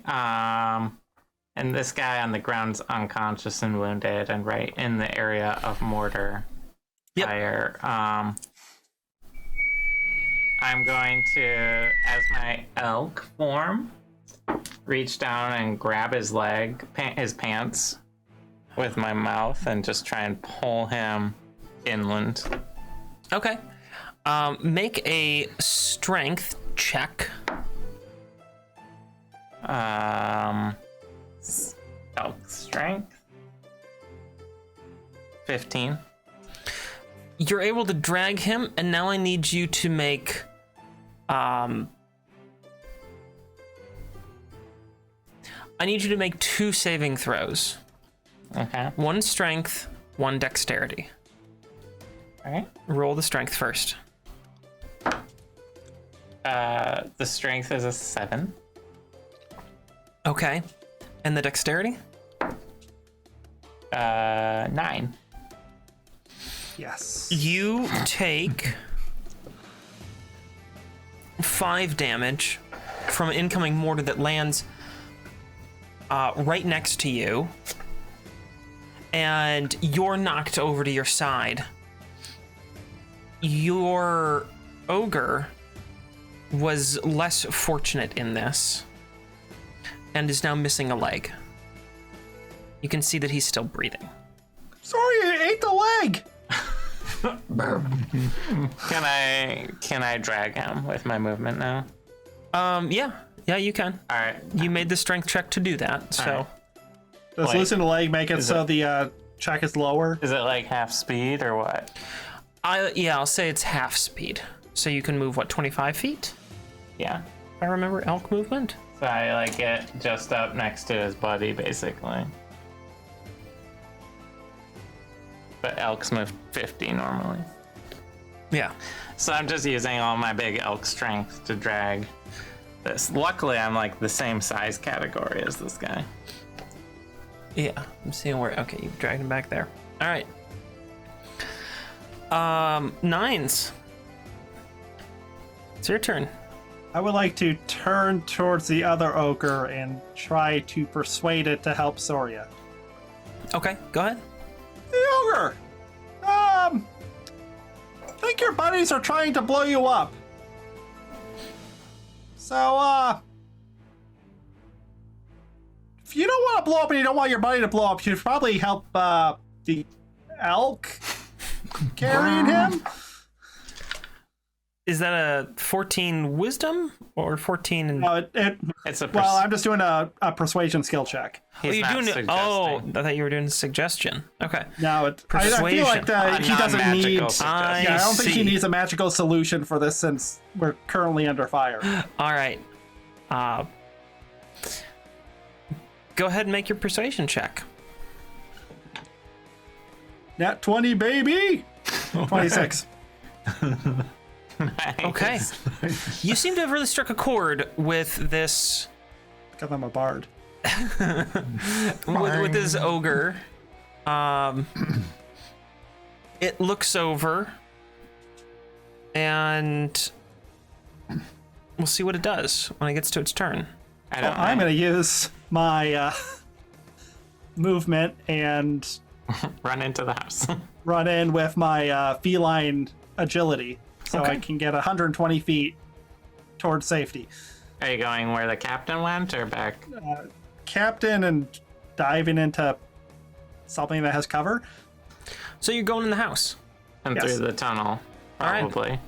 Just scampering through the tunnel. Yeah, you probably have enough movement to get there and into the tunnel with 120 feet and around. And I just jump right into the sofa. Okay. That brings us to Ulseth's turn. Just get in the house. I'm going to move 30 feet toward the house.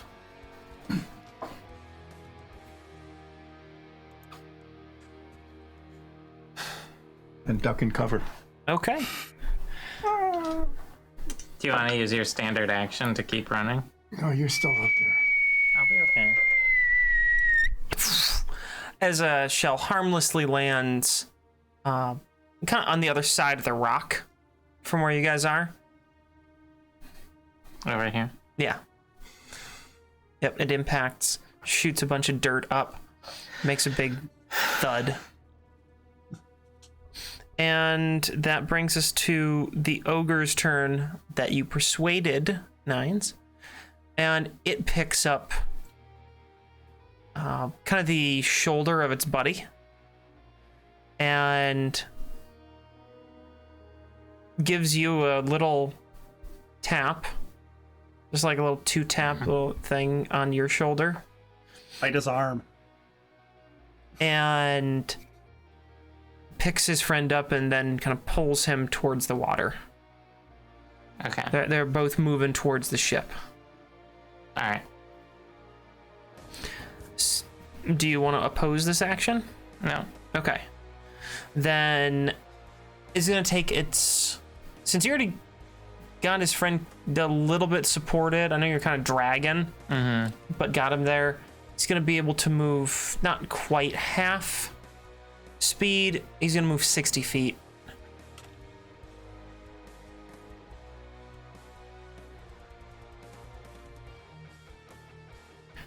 And that is his action. And that brings us to Soria. Well, since the ogre seems to be taking care of his friend, I'll use my elk speed while I can. 5, 10, 30. Oh, right. I assume my antlers won't go through the door. Yeah. So I'm gonna just drop my elk form and run into the building. Okay. Make a dexterity saving throw. As an elk or as myself? As an elk. Oh,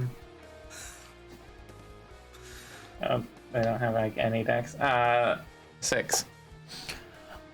And Ulseth, make a dexterity saving throw. Probably should have inspired you. He does have inspiration. I'm gonna use it just in case. 21. Yeah, you're pretty beat up, aren't you? Okay. Yeah, not too bad. I've been worse. 21. You take 6 and you take 3 damage. The damage comes basically right at the door there. So as you're transforming back from the elk is when it hits, and you're flying through the door when this shell impacts. Does that elk take the damage, or do I take the damage? The elk takes the damage. Okay. Actually, that's exactly enough to knock me out of elk form, so I don't even get a chance to drop the elk form, because I dropped to 0 elk health. Elk health. And I'm just knocked out of elk shape All right. into the And you go flying through the door as Soria, stunned out of your form, landing on the inside. And Ulseth, you're the only one remaining on the field at this point. Well, I'm going to go into the house. Okay. You get into the house. And Do I see everybody? Is everybody I inside? think we're jumping into the tunnel. they're all Yeah, rushing yeah. towards the tunnel, so you're all moving in that direction. Okay. And that's going to conclude that combat. What's that mean? You might no. you might have more combat. There might be. Probably good I didn't spend a cure wounds on the ogre then. I was planning to. You move your way back towards the sheltered room, and as you do, you hear many more explosions going off, resonating through that tunnel, and it's quite clear one of them hits the house and collapses the whole thing in, maybe explodes it outwards. You're not sure.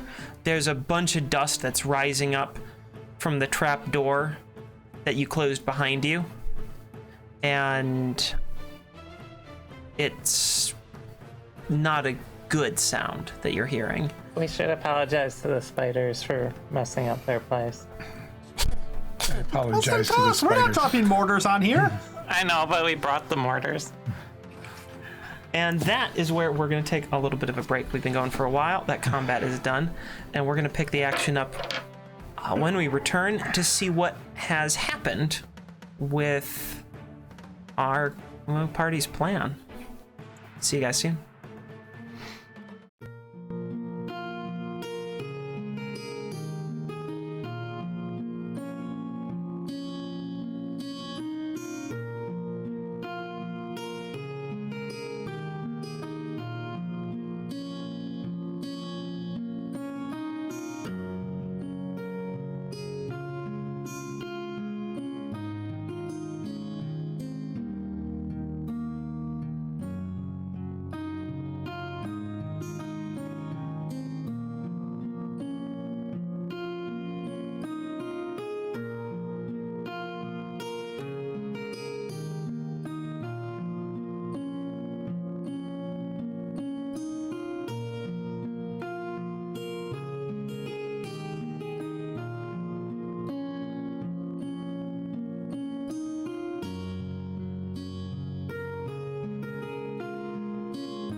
Welcome back, everyone, from our break. What?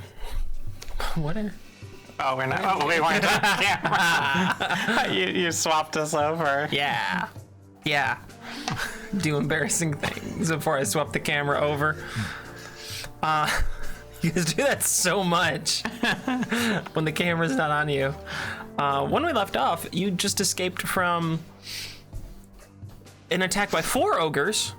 You managed to certainly not kill 2 of them, definitely alive.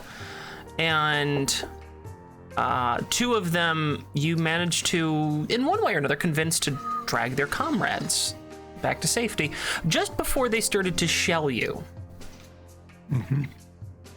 And the little fake out shack thing that you entered through collapsed behind you, and you are now in the cave area with a completely collapsed exit.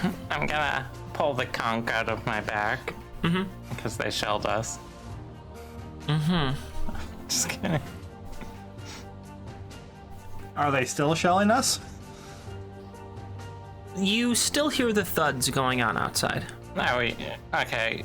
Did we get into the lounge area? Yeah, you're in the lounge area now. All right, Captain. Yes. Is there another way out of here? I've never gone looking for one. Usually, cave systems have more than one entrance. Is this a cave system or something the pirates just hollowed out? Oh, well, some of the passageway here is carved out a bit, but you can look around.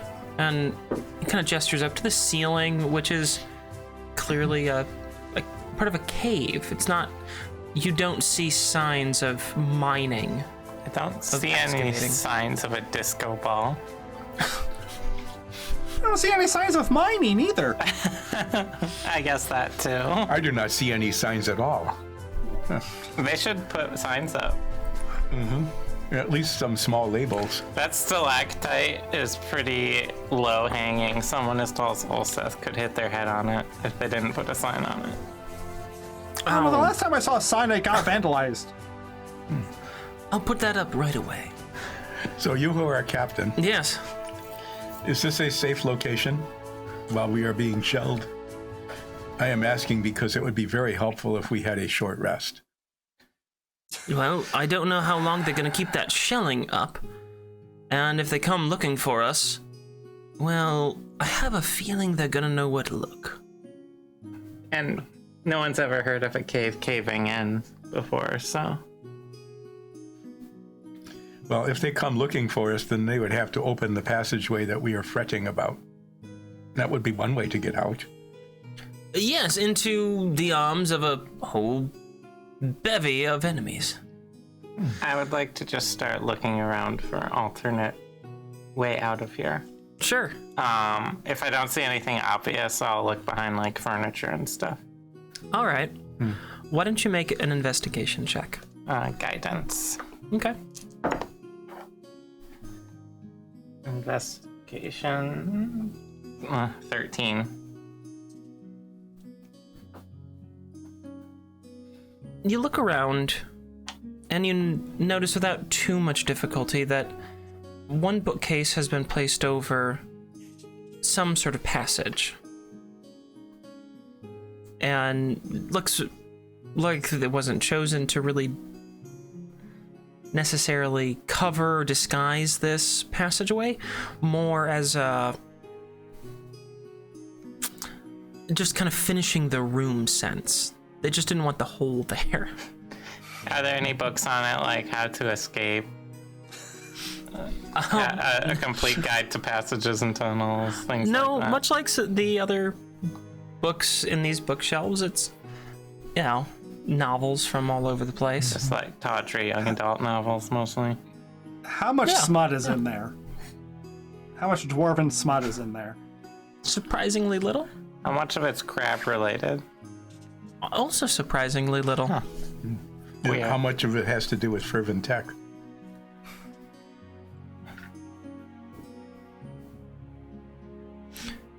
There's a few books on Ferventech. I take all the books on Ferventech. Okay. Are there any cookbooks? You can have Oh. 4 fairly thick books on Ferventech. 2 of them are written in Glendrangan, and you can read. The other 2 are written in a language that you are not familiar with. Are there any, Are there any books? Are there any books called Gung Ho for Gongs?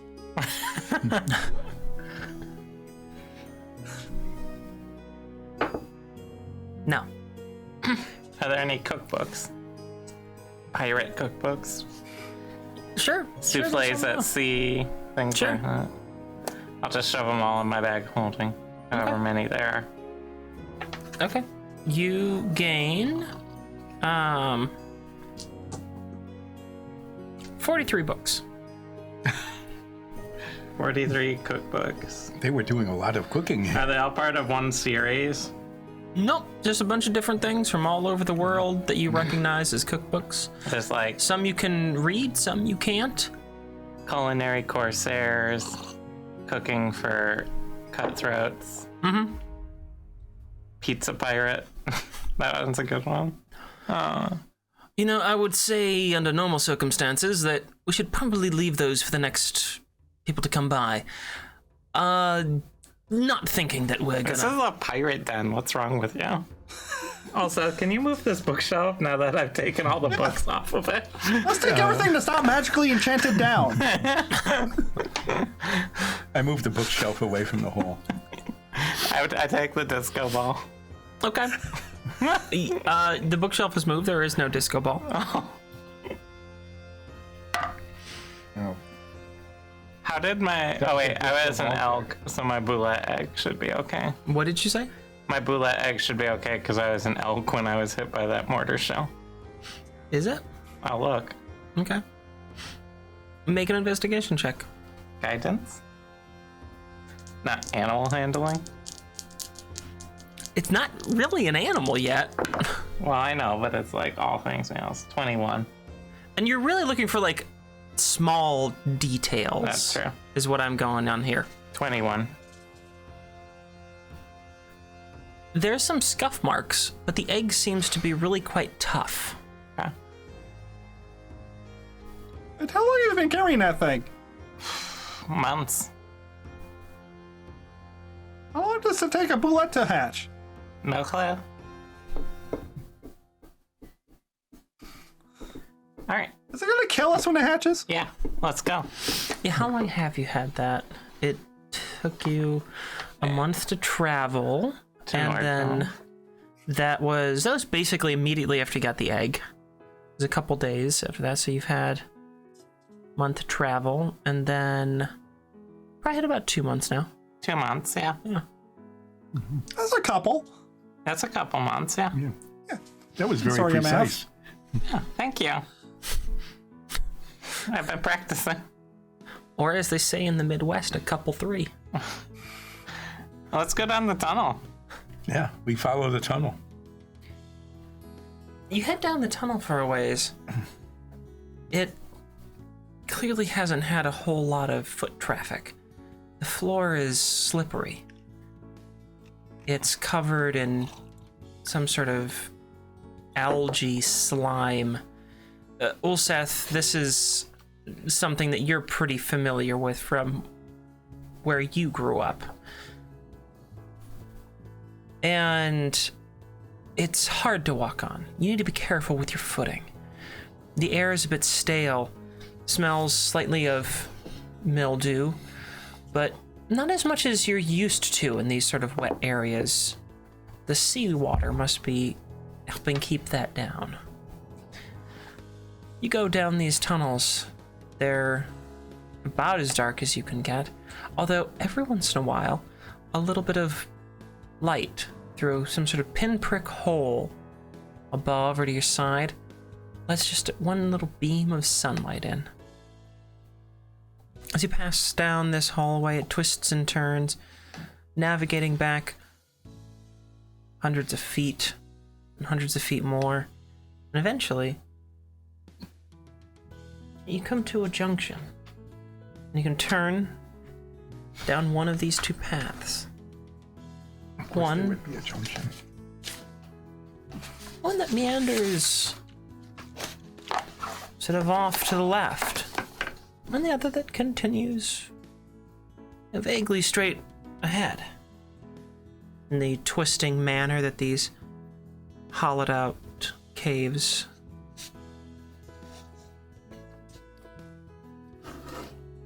Left or right? Left or straight? Left or straight? Yeah. Left. You go down this hallway, this cavernous.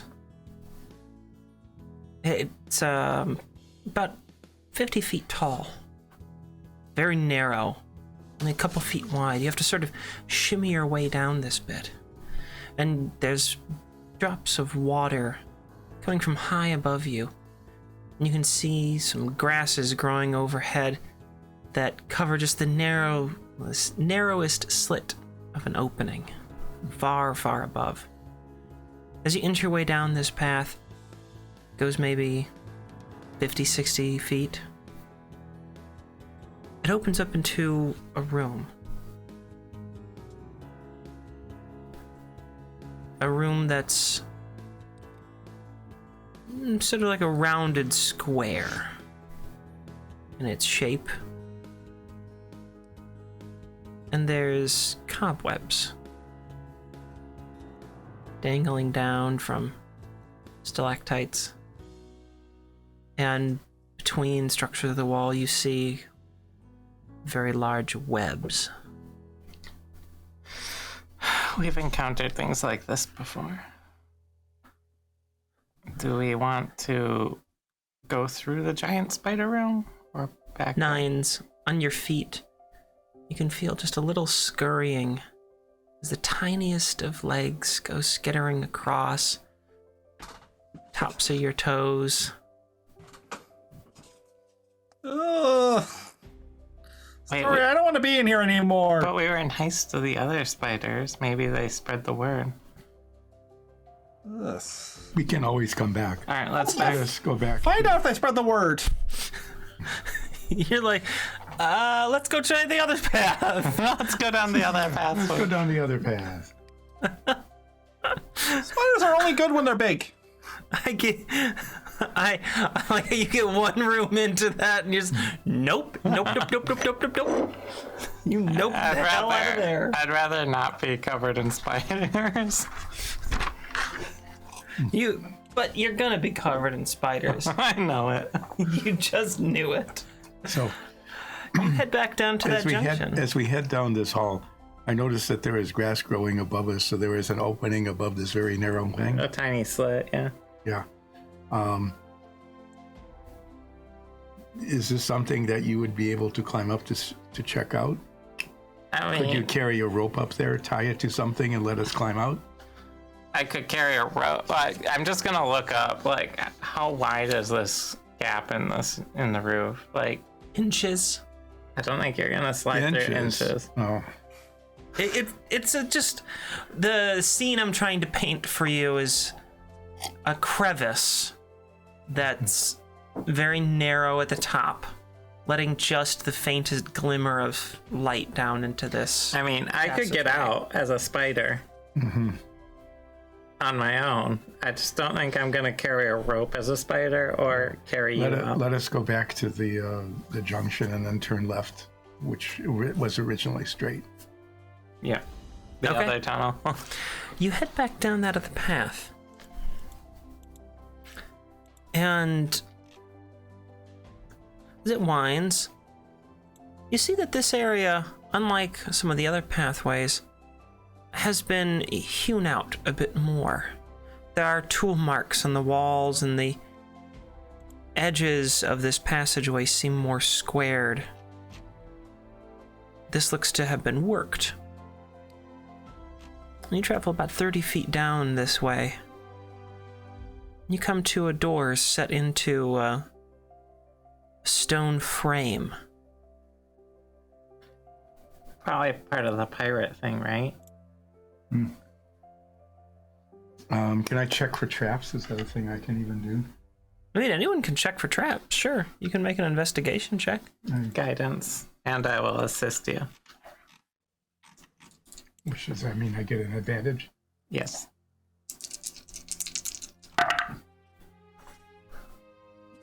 Ooh, that's good. That's 18, 21.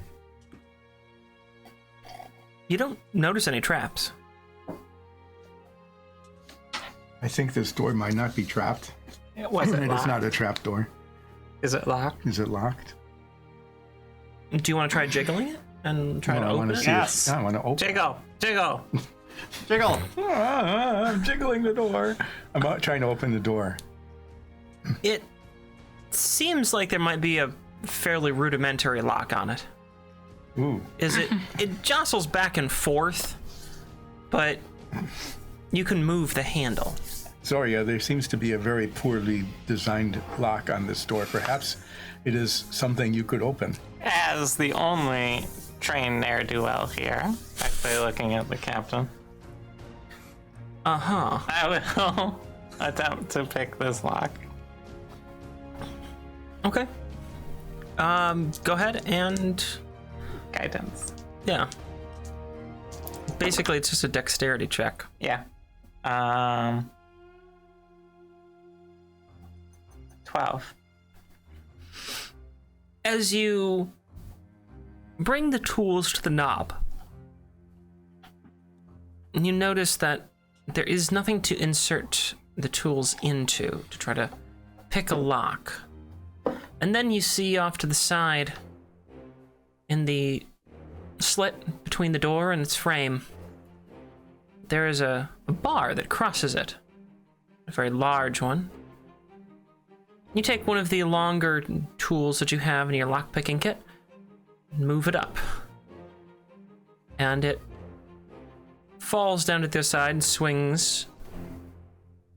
And the door sort of opens inward. Oh, Ooh, that was wait. excellent. I do that but I spend 5 minutes acting like I'm picking the most complicated lock in the world. Just to show off a bit. Okay. Make a deception check. Guidance? You know what you're doing, so I guess you can. 19. Since I don't think After any 4 minutes, I wonder why it's taking so long. This is a real hard lock, guys. I'm just announcing. I'm turning. This has 17 tumblers in it. This is an insane. There must be not something a lot. amazing behind this. the captain is just like, That is excellent lockpicking, Zoria, obviously. or whoever you are at the moment. Ishmaela. The door swings open. I'm like, I picked it so hard, the lock disappeared. It must have been magic. Well, everyone, let's go get some pirate treasure. Can I investigate the other side of the door? Yeah, you can. I just want to see what she did. You don't believe me? Not when you say it like that.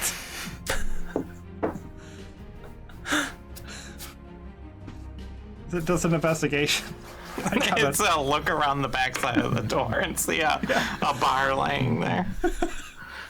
It could have been I mean, complicated. the other side of the door, I don't know. It's like one of those older bathroom kind of swing locks.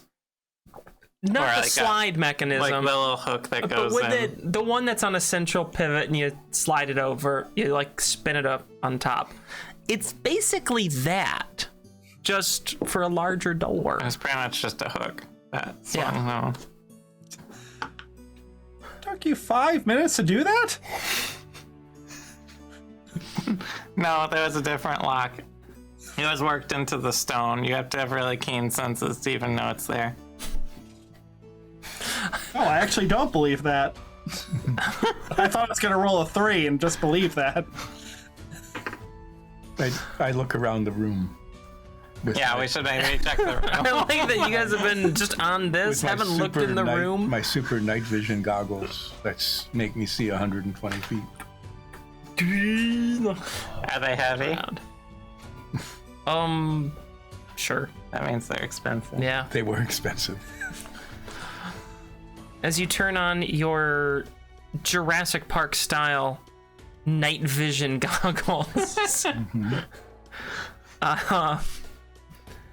you see that this room is actually filled with many crates, barrels, chests, sacks, bags, any manner of container that you can really think of is strewn about in this fairly large room, hundreds of feet across and deep.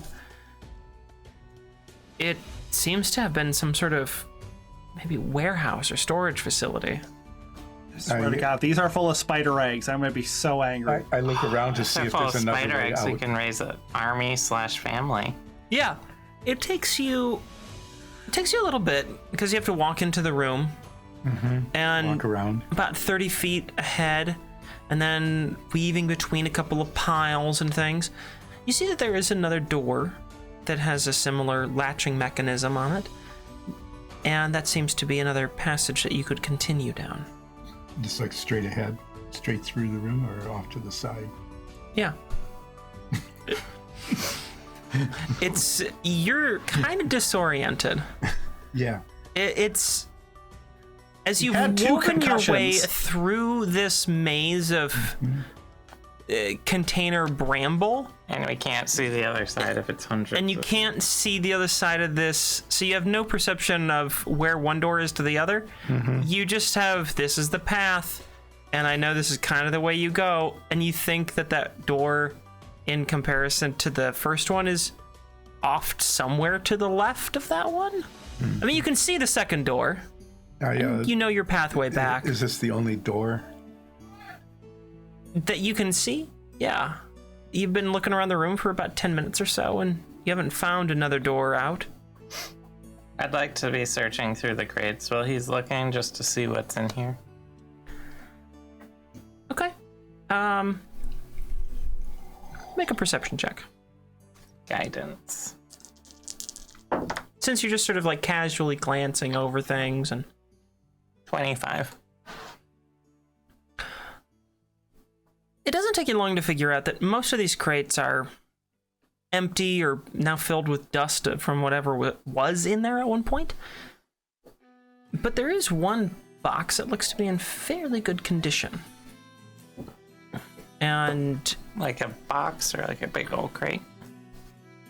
it's in between like a little box and a larger crate.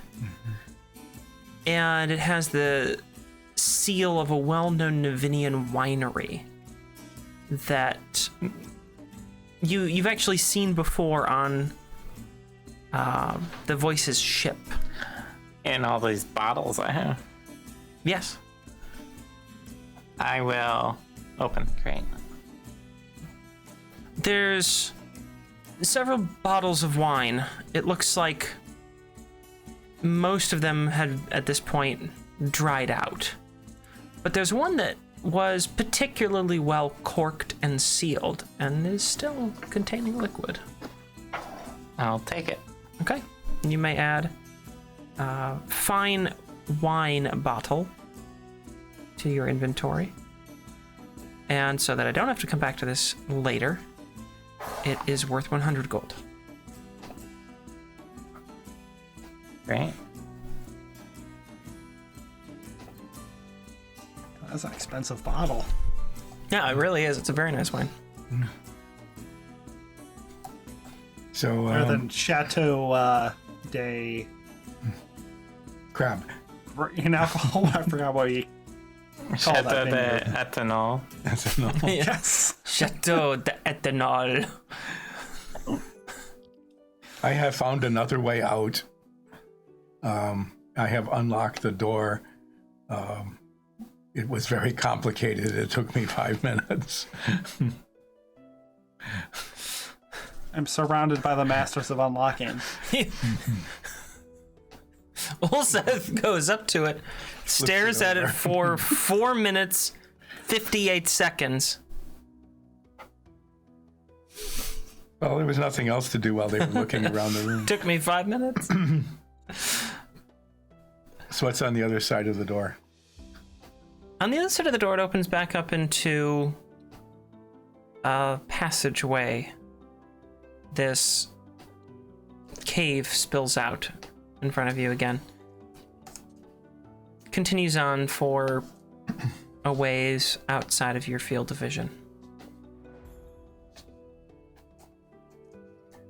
Well, I walk down the corridor. You all want to follow me? I am walking down the hall. Yeah, I'm just writing down my wine.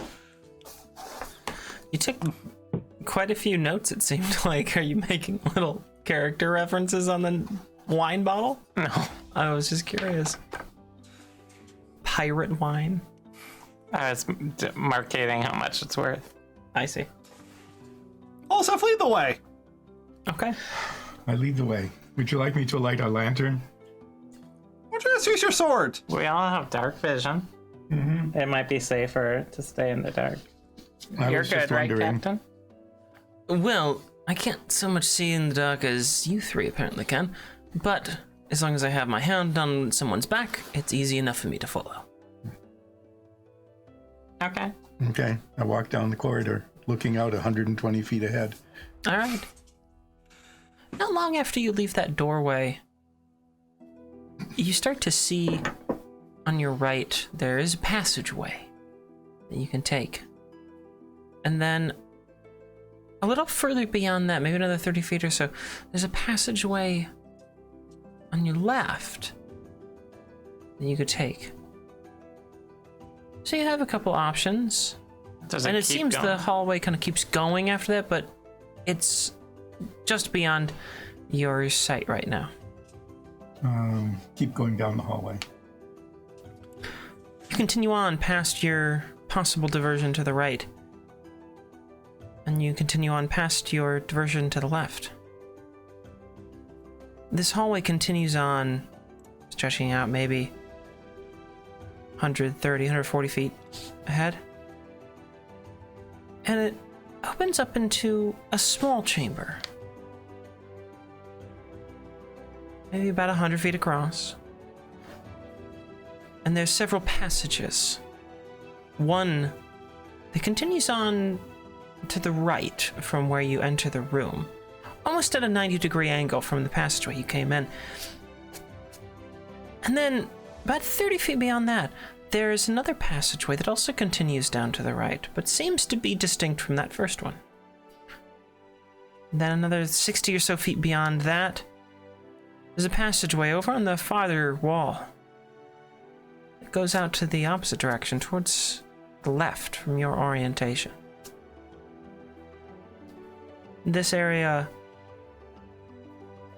the air smells quite stagnant. You can tell that there isn't much movement here, and you can start to see some lines on the walls where the algae is growing most, cluing you into the tidal nature of these caves. Well, this seems to be a very damp and closed-in room. I do not know if this is the direction we should go in. Do you want to go back to one of the other junctions? I don't know. We can always come back. So I turn back around and go back to the very first corridor.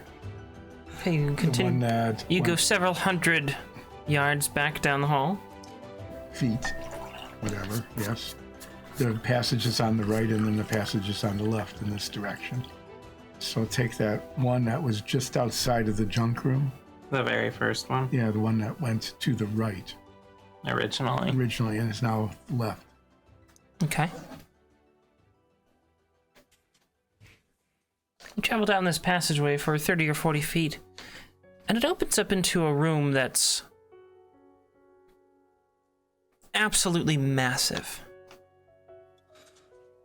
You can't see the opposite wall from here.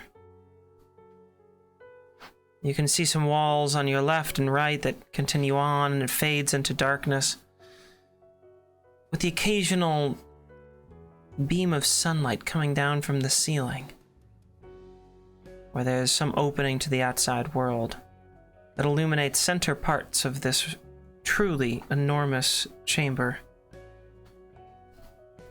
The stalactites hanging from the ceiling, they're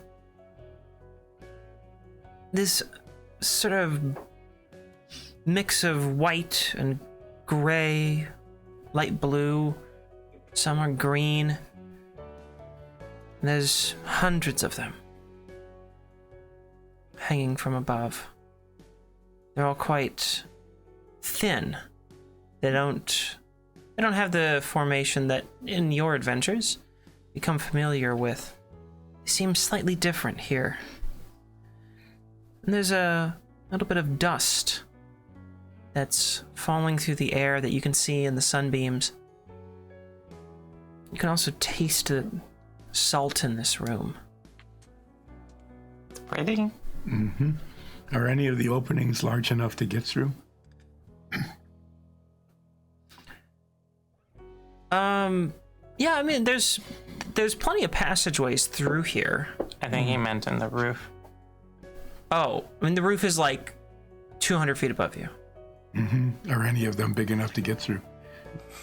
I don't think we can see. I don't think you would be able to determine that from this distance.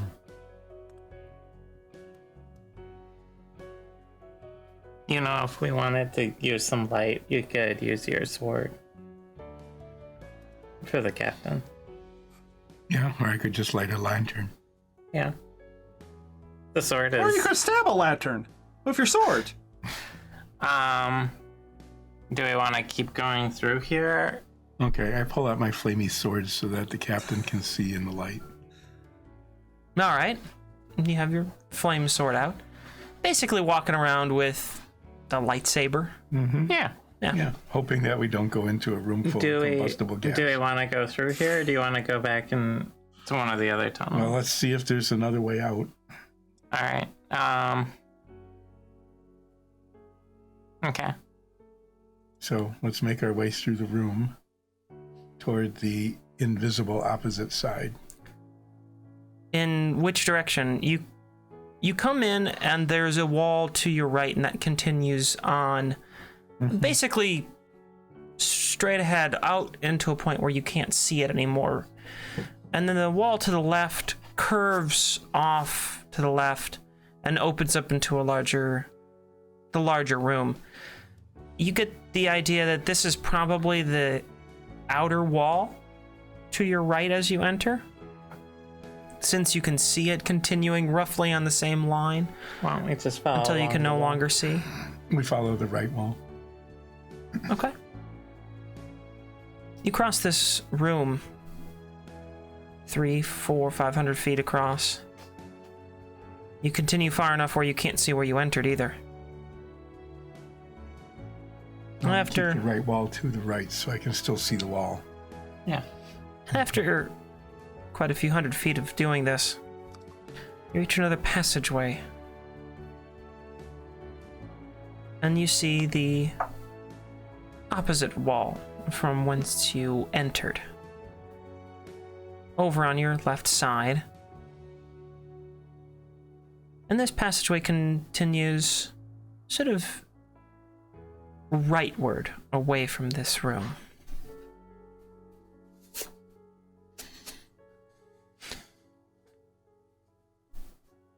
Out of that passageway, there is a subtle smell of sulfur, of rotting things. It doesn't smell pleasant down that hallway. Sorry, oregano me. It now smells like rotting things, sulfur, and oregano. It's like This the oregano smells good. tangy crab. Oh, this smells a lot better than the tangy crab. Do you want to keep going down this path? Do you want to check out the sulfur rot? Might as well. I throw some spiders at them, and they go, whoa, oh, I'm gonna hold off on the spiders. I throw rotting flesh smell and sulfur, and they're like, let me at them. We aren't that excited. That's Rotting flesh could be anything. Spiders are spiders. this is the It could even be most. spiders. This is the most D&D adventure mentality ever. Rotting flesh Probably- could be zombies, but it could also be like a dead guy with +3 armor on him for the taking. Yeah, that could be. Can't be So good I armor move if he's along. dead. I move along cautiously down this hall. This hallway continues for quite a ways, hundreds of feet. You start to lose a bit of a sense of exactly where you are. You've traveled so far into these caves, it's so dark through much of it. Your sense of place is disappearing. And after quite a ways, you come to a junction where the cave splinters off into many directions. Little fractures go almost anywhere you look. But 4 channels seem to be the only ones you could actually fit through. There's one that travels roughly to your left and sort of backwards a bit. Hey. There's one that travels to your right and a bit in the direction that you were going, and then the tunnel also continues straight ahead. Could we be using our orb of direction that we got from Dromar in here to like Dromar, the guy with the eye? Oh, that guy. It doesn't have the eye anymore, so he's no longer the guy with the eye. The guy without He the did eye. not. Well, he's actually literally lose a his guy eye. with the eye. Yeah, but I'm still gonna lean into that dumb joke. Jomar, the guy without the eye. So you said there were 4. One goes off to the left and looks back. One goes off to the right and one goes straight. What's the 4th one? The way that you came. Oh, There's 2 sort of straight-ish ones. well, there's one that way and right. Basically right, left, and straight. You want to go keep going straight? Well, there's 4. There's like another one. No. Like- None. The Dad's got 4th it one right. is back where we came. Oh, okay. He's got it right. Yeah, it's up to you. Straight. You're in the lead. Keep going straight. As you pass through this tunnel, that sort of junction area, the smell of sulfur and rot is the strongest it's ever been. Can I, like, use my knowledge of nature to sort of at least get a guess at what this might be? Yeah, sure. Go ahead and make a knowledge nature check. Guidance.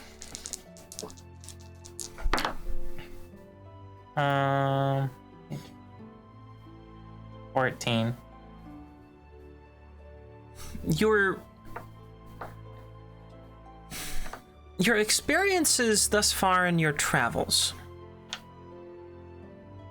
This does not smell entirely dissimilar to your encounter in the Pirate Lord Ira's tomb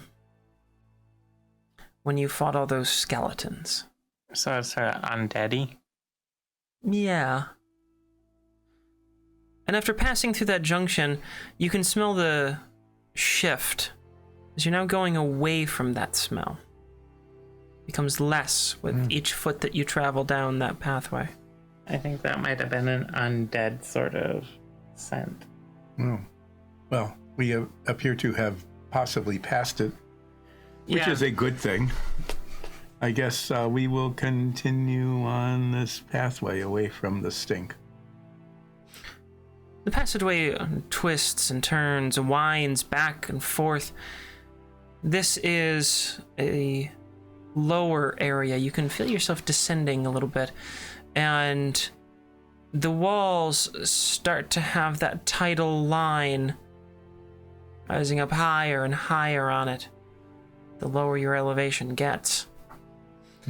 It smells more of algae and a little bit more of mildew. It's almost stifling at this point. Almost like you had your head firmly planted in the sand at a ocean beach. Can I, So, Captain, what do you make of these algae lines on the walls? I'm sure that's where the tide comes in. Ah, so you mean that when the tide comes in, the water will be that high? That's what it seems, yes. But that means that the water is a way in, so that there must be a way out where the water comes in.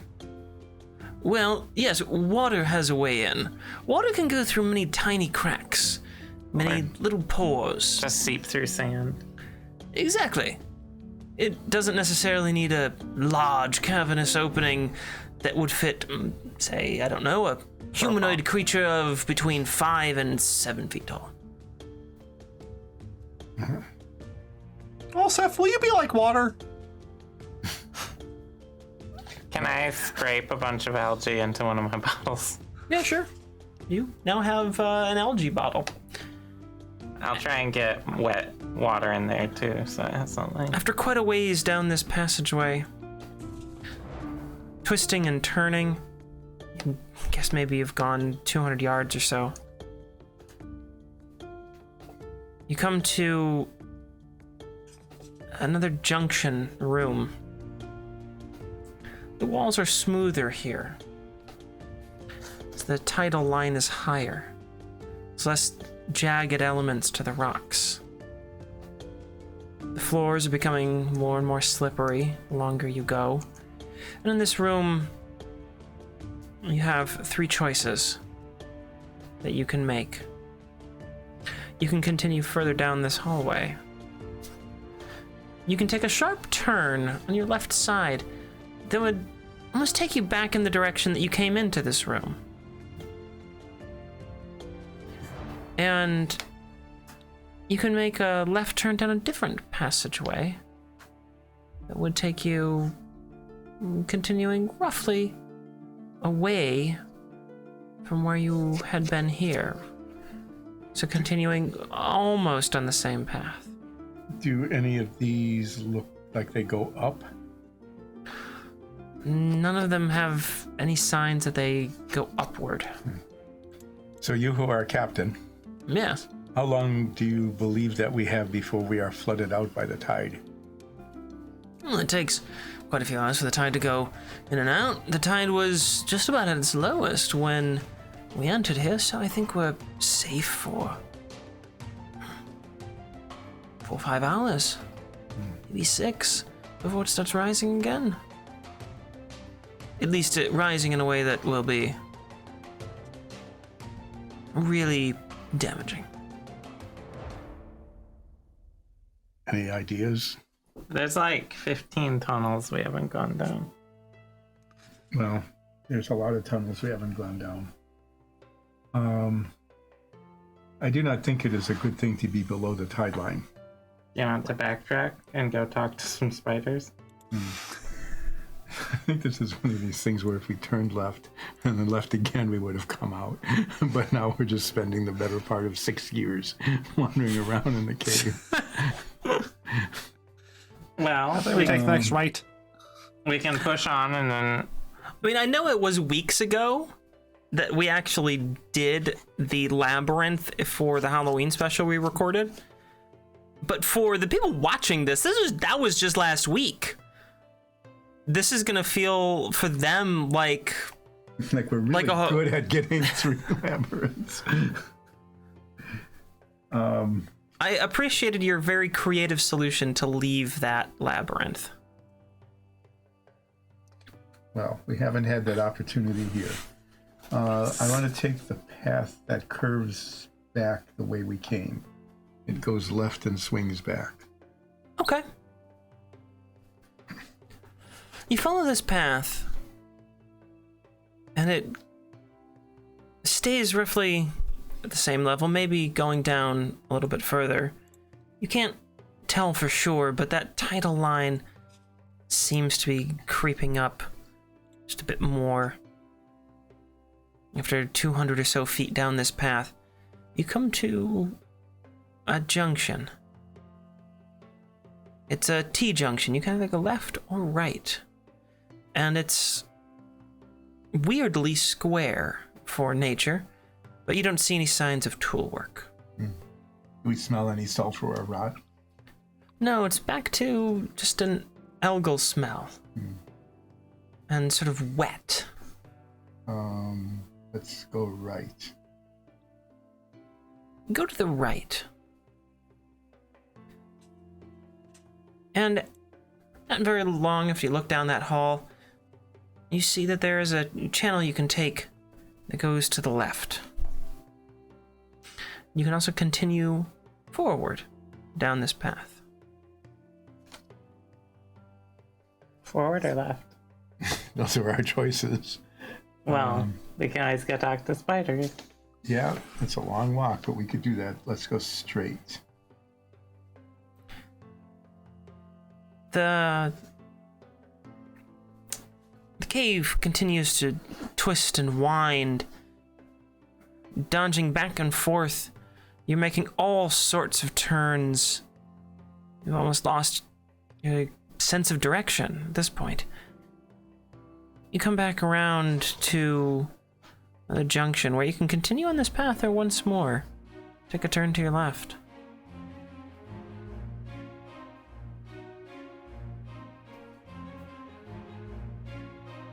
Nines. What way What? do you want to go? Left. We're going left. Wait, what were you asking me? When you look down the hall to Don't the worry about left, you're able to see it very quickly opens up into another massive chamber. Large enough when you enter you can't see the far side. The wall continues to your right, but it too arches off into a dark abyss. The wall to your left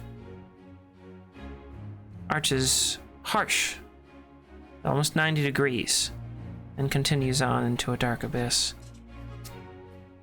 There are parts of this room that, like other chambers you've seen before, have little bits of sunlight peppering it. In the center of this room, or at least near it, as far as you can guess, is a very strong beam of sunlight coming through several cracks, sort of concentrating at a single spot. And there is a gargantuan clam sitting in the center of this room. Between it and you, there is quite a bit of inky blackness that covers the floor, and you can't really see. When you say gargantuan, how big is it? Remember the size I described the dire crabs? Like 30 feet? Slightly smaller than that. A little bit smaller. So this is a clam that's almost 30 feet across. Also, if you should get the pearless inside of it. Politely ask them. This is a clam, not an oyster. Nines does not know the difference. I don't know the difference. It's a magic. It's clearly some sort of giant magical creature. Well, talk to it. I can talk to it. I can't understand if it says anything back. I cast Speak with Animal. Okay, sure. Excuse me, oyster!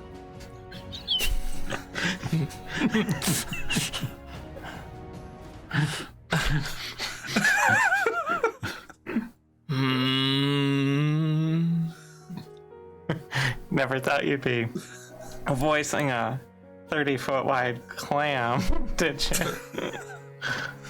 Apparently it's a 30-foot wide oyster. I'm trying to get out of here. Can you point us in the right direction? Why would you want to leave? Oh, this dark and smelly, and there was like rotting flesh and spiders. I want to leave. It's so quiet in here. I assure you, if I stay here, it will not stay quiet. That was good persuasion. I suppose everyone likes different things. I have forgotten the way out that I came in. But off to my right are some nice passages. He said go right. You're not trying to kill us, are you? No, I already ate. And it kind of opens up. How And can you there's- tell what a clam's right is? It has it opens like that, right? Okay. So, yeah. that's the front. opening is the over here. front. Yeah. Yeah, so that would Okay. be the right. Well, I'm glad that we told the audience the orientation of clam. I mean, I guess I can't say I know how a clam thinks of its front, but I'm gonna just take a wild guess that the front of its mouth, where the mouth opens, like us, we consider that our front. So I'm gonna apply a similar logic. Okay. Well, That's what I'm gonna go with. why would we think that clams would think any differently than we do? Because when they move, they go like this. Yeah, so that's their back. So they push away the front clavy part. What's in his mouth?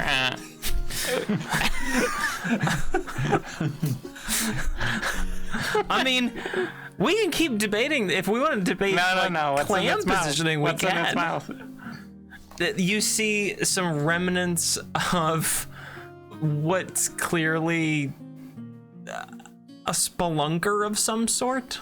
Does it look like it has good loot? Make a perception check. Can I as well? Sure. Guidance? Some sort of got a- spelunker. Is there 12. loot? Ooh, I'm interested. I got a nat 20, so that's a 29. Wow. It looks like there might be some nice things in there. Yeah. I mean, you can't really tell for sure. You're looking. This is many hundreds of feet away, and the crab is just quite. The clam is just quite large. So you can see these little glimmers of pieces, and they look kind of nice. Ask if it wants to trade. Can we trade with you? What do you want to trade with me for? Yeah, what can you possibly give a crab, Soria? I mean, clam, Oyster. oyster. Say if it spits out what's left of that, we can give it. I bet I have some dragon blood. It's probably never tasted that. We'll trade you that corpse for some dragon blood? That sounds interesting. What do you want my food for? Shiny? I like shiny things. You want the shiny bits? Yes, the shiny bits, right? Yeah. Yeah. Yes. You would take them away from me? It likes the shiny bits. Do you like the shiny bits, or is that the part that's hard to digest? I don't like shiny bits. Oh, well, then we can just get it out of you if you'd like. You would take shiny bits away? Yes, all of the shiny Yes. bits. All the shiny bits. Then come and take shiny bits. Go ahead, Nines. Soria, can you give me a little guidance? Sure. Guidance. Can I do a quick insight check on this? Sure. You're pretty good at reading clams. Yeah. I mean, who can trust a giant clam anyway? I wouldn't trust a giant clam. Well, we're about to. I don't know what to tell you here. Dirty 20. Yeah, sure. You think the clam is displeased about shiny bits and would be more than happy to have you take the shiny bits away. You're not gonna eat me, right? I've already eaten. Here. Oh. Nines, take the. I have 2 vials of acid, also from Dromar. So if things go sideways, you can use those, and it wouldn't like those inside. Is it watching us discuss this? I don't think it speaks my language. It can't You're- probably understand Soria, and you're using magic to communicate with it, so I don't know. Probably not. I tie a rope around Nine's waist and shoulders. I think we should avoid the acid in case it thinks that's an act of hostility. Just like put them on your belt, so you can like throw them in case of crushing death. Thanks for the potions of agility, Soria. I forgot those. The And I'll ones that take the help acid. you retrieve shiny things. Yes, that thing. Okay. Nines, you cross the room. You go 200 or 300 feet out, We'll go away with from you. your companion. No, we'll go with him for a little bit. Yeah, at the end of the, I held the end of the rope. You're not gonna So, get a yes. TPK on us, but all of us eaten by single Okay, clam. so are you all just like venturing out into the room here? We'll come out with him Okay, to get closer. Yeah, sure. So you venture Also out into the doesn't have center that of the much room. rope. I only have 200 feet of rope. There's little pools of water underneath your feet as you splash along through here. It's the first time you felt really standing water. It's not very deep, maybe just an inch or 2, but it's deeper than other parts here. And occasionally you can even feel like a little wave of water. Very subtle, very, very subtle. And you get to this center point where the clam is, and the lights are coming through the cracks in the ceiling above, illuminating it. It's got a very pretty exterior, almost an iridescent shell. And it opens its mouth up wide. Very slowly, and you see there's a whole collection of gear and things that have been shed from its last meal. Hey, sorry, hand me your bag of holding. No, this is my only way to escape the water. Just I can't carry all that metal, Okay. I think. Nines, just toss it out here. How deep does it go into the clam? To get all the stuff, you'd have to kind of like lean the upper half of your body in there to kind of get in and like grab the stuff. So it's not super deep. All right, I will start reaching in and grabbing things. Okay. You pull out a smattering of gear. Does look nice. The clothes and leather parts of it are sort of torn up, but there's some metal bits that are good. Like there's a chain shirt that seems to be in pretty good condition. And some other climbing pieces. There's a bit of rope. Yosef, I found you more rope. Oh, wonderful, thank you. One can never have too much rope. No. Wow, No, you Clam, can't. how many people did you eat to get all this stuff? This was one. One? So many things. They were so many things. They all come down the hole. I get my meal. And as you... But you're not eating me, right? I am full. You kind of look up, and you notice there's a bunch of ropes hanging from above. They're all sort of frayed at various parts. Oh, from the cavern above the clam. Mm-hmm. From where some light is pouring in. Sorry, I don't recommend spelunking in this cave. What's spelunking? Cave going. It's getting eaten by clams. Cave go. No, So what we have been doing is spelunking. it's well, we don't have any. Well, whoa, no, we do have a lot of rope. Uh-oh. We're caving. Yeah, we're caving, not spelunking.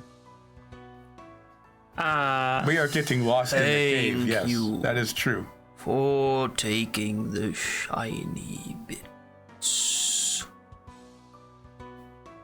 Now Should there's I ever see you again, I will not eat you. Thank you. Here, have this hat. I'm guessing you put a hat on top of the clam. Yes, I try to. What haven't I used yet? You did a I top must have hat and a bowler. I must have a jester hat somewhere. Oh yeah, and you have a disguise kit. Sure, you have a disguise kit that apparently just gets sort of quasi-magically replenished. No, like it's a disguise kit, but it's literally just hats. He just changes hats. Just hats. blow it all in hats. Gotta spend my money on something. Nines. Yes. Can you confirm with the giant clam the way out? You said to his right, Yes. right? You said to the right? Could we also climb out the hole above? I mean, people climbed in, but we'd probably get eaten by a clam. It's full. It's fine. Do you want me to spend some time climbing up the wall? This is, to be clear, in the center of the room, away from all of the walls. To abstract this into perhaps a more clear picture, imagine that you are in a small, say, high school gymnasium, and you are in the center of the basketball court. And above you there is a skylight, and there are several ropes dangling down, some 3 or 4 feet, some 10. All of them several factors of you higher. And that is what you would be attempting to reach I mean, from this point. I could get up there. Which is to say, there are no walls that you can clearly climb up, because it would be climbing up the sides of said gymnasium to try to reach something in the center of said gymnasium. Yeah, that's not a problem for me. I think we should just go to the right. So you're talking about taking on like a spider form or something? Yeah. Okay. That would we be are- feasible. Yeah. If we are to believe the giant clam, then there will be passage to its right, assuming we understand which he believes is its right. Would that be our left then?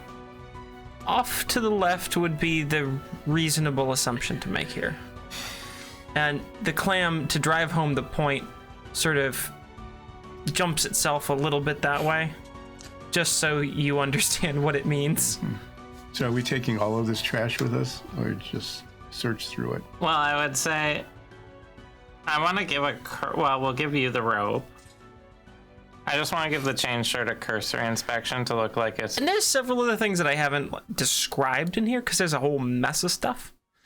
But there's probably 80 pounds worth of material here. just metal things. Jewelry. Yeah, jewelry, climbing gear, Just shove it. straps of boots and things. Just shove it all in my bag. There's a bunch of books. When we get somewhere, wine. when we get somewhere safe, We can. Well, start like these. it'll be like spirited away, and just junk everywhere. Is there any identification on the guy who was mostly whole in there? No. Mostly whole, meaning skeleton and some bits of flesh. It mostly crushed, probably. Yeah. So Hey, why do they even keep coming down here? Just bored? I assume that's why anyone climbs into a place like this. Clam, is there treasure here? I don't know what treasure is. Did you ask the clam its name? Yeah, what's your name, Clam? Clamsy? I don't Clam have Fruit a name. Names aren't important for clams. could you ask it? I want to be think clear Urban died? that it is only understanding this through the force of magic right now. Yeah, we are aware. Yes. Ask it what its favorite type of cake is. I think this favorite type of cake is man. Man cake? Oh no, its favorite type of cake is definitely crab cake. Crab cake? I'll take some of my crab jerky. Here, you can give it some crab jerky. Sorry, you can feed it if you want. I don't, it's not polite to just toss food in someone's mouth. Au contraire. When you say, Soria, you can feed it if you want, it just sort of gently opens up. Ugh. I throw all my crab jerky into it. It does whatever clams do to chew. It And- doesn't. Yeah. Oh, it thinks that's good, but I'm not. You're fuzzy. I mean, you tossed it some crab jerky. It So how tastes how fairly high, good to it. Two questions. How high up is the ceiling? Probably 100 feet or so. Oh, okay. Oh, you're not gonna put together a ladder with the trees you've been carrying this whole time? I was going Let's continue down. Continue in the direction that the clam has told us to go. Yeah. Yes, the clam knows all. Goodbye, Clamsterdam. I'll hail the clam. Thank the clam. You're welcome. Didn't understand me. It understands you. Oh, that's Yeah, right. it understands Everything you. you say, it understands. Yeah, me, but yeah, that's right. I just don't understand. Yeah. exactly. Okay. So you head over to the farthest right side of the room. And going from where the clam is, and you guys sort of explore around to make sure you're getting the right things. There are two passageways here. One that goes back down, and you can see it's a short enough passageway to another area that you have been. You recognize it. You've been through there before. But to your sort of right, as you're facing this very large corner, I'm using corner incredibly generously here, there's a passageway that continues off to your right, sort of traveling now up. Well, we Not have necessarily in elevation, but sort of away from if you want, you're going. we have an orb of direction. You could probably just give us directions using cardinal. Yeah, if you want to, but you haven't started using it. I don't have it. One of us has it.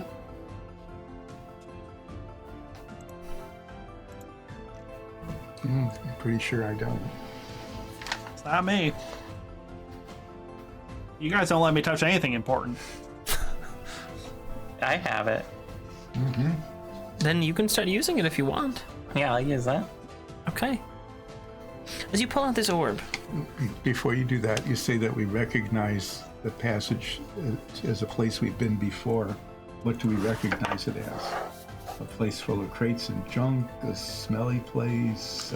that long twisting passage as you came down to enter this room. That. Okay.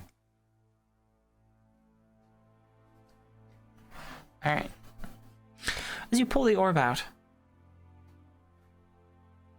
it emits a very low glow, just low enough for you to see its effect. At first, it's sort of cloudy, and then it clears this glass orb. And a little red arrow in it. It spins around very quickly for a moment, and then locks into a direction. And that, you're pretty sure, is north. And it points straight north, is not quite down that passage that you haven't been down. But it's a passage that leads northward. Shall I go that way? That's the way the clam was pointing. Or not pointing. We will follow the clam's advice. All hail the clam. All hail the clam. You follow this All hail the passage. clam. Let's become oath of clam paladins, warlocks. Maybe 40, 50 feet at most. And you come to a sort of T, more of a Y junction. And you can go to your left, just southeastward. Or you can go to your right, which is almost due north.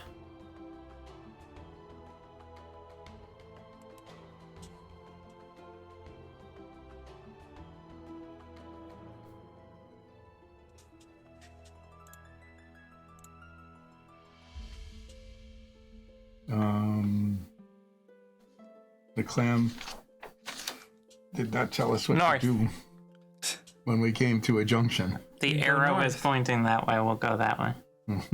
Okay. I assume that's how this works. You Right. travel northward. Did anyone ever explain to you how a compass works? Nope. You travel northward. It's a fairly straight tunnel. And bombs back and forth, just a little from side to side. And you seem to be leaving the lowest parts as the See? tidal line is sinking lower on the walls The here. arrow doesn't lie. It smells strongly of fish and other crustaceans the deeper you go down this tunnel. And you eventually come to a room. A room that's brighter than most. There are lichens on the walls that are emitting a soft glow. Bits of sun come through small holes above and to the sides and the high set walls here. It's gorgeous, this room. And then you see fairly large shapes scurrying about. These shapes are maybe 4 feet long, and they stand up, bolt upright. And they're sort of hard to make out. They're keeping their distance from you, just out of clear sight. You can see them backlit from some of the light emanating from the lichens. Are they humanoid? No, some sort of animal. Do you still speak with animal? That's good. How long An does that hour? last?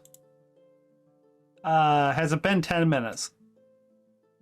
It's probably getting near the end of that 10-minute time frame, but you probably would still have it. Excuse me! Who are you? Some guy trying to get out. You're not here to hurt us. No! Are you trying to hurt us? Are you from the sea? No! I'm I- from land. You're not a fish? I check myself for gills. Are you a clam? Are you a catfish? No, I know a clam though. Are you an oyster? Oh God, no! Hey, yo, walrus. What about an anemone? An enemy? Do you even know what that is? No. Is it bad? Oh, shit. Why are you here? We got attacked by Dick. Moby. We are lost. That too. We're also lost. Do you like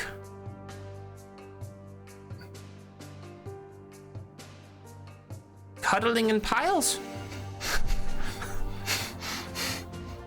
Yes. What? I'm with those two though. The shapes, of which there are quite a few now, all roughly about the same height, between like 3.5 and 4.5 feet tall. They all drop down, and you can hear this scurrying running towards you. Many dozens, hundreds of feet hitting the ground, pattering over it as they rush towards you. And you see something that the three of you have never seen before. But there is a colony of sea otters rushing at you.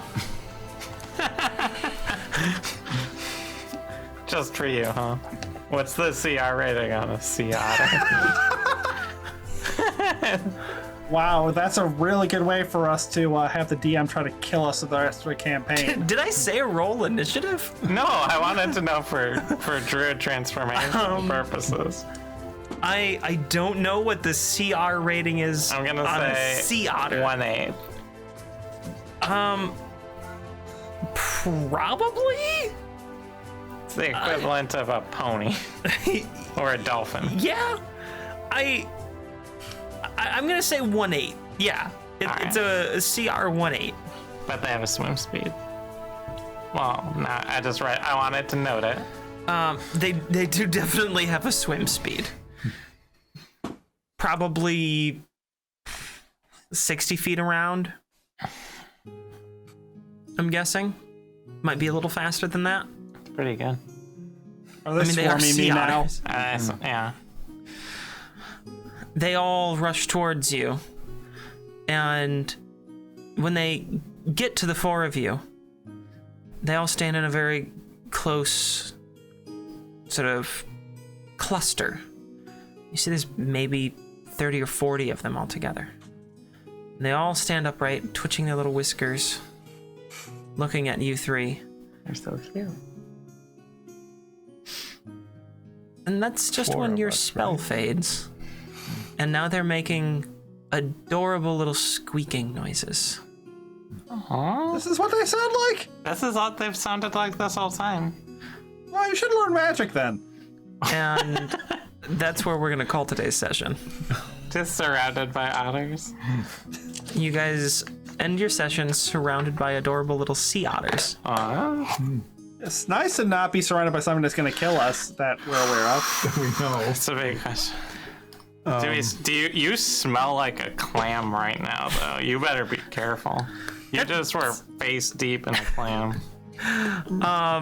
That's why they were so very confused. All of you smell a lot like a clam. But you clearly weren't a clam. Some more clammy than others. Well, I hope you all had fun almost being killed by ogres and then mortar fire and then being lost in a cave. But you ended this session with otters. Yeah. And can anything be better than that? No. I don't think so. No. And for the record, anyone who's out there watching, yeah, I know sea otters are typically not a colony otter. They usually prefer to be just in packs of 2 or 3 out floating in the kelp at night. They don't usually hunt in packs like the rest. This is my world, and otters are extra cute, so These are magic otters. maybe. It might be Maybe. magic otters. You'll find out. We're going to find an otter shaman. I hadn't planned on that, but now that you mention it. You have some time to think. I do have a little time to think. Like I said, I hope you all had fun. Hope you all enjoyed watching that. Tune in next week, and maybe we'll have some. Maybe we'll be doing another giveaway. I hope. Yeah, I'm hopefully. trying to make another that would one be great. happen for you guys. So, I love y'all. Stay safe. See you later. Bye.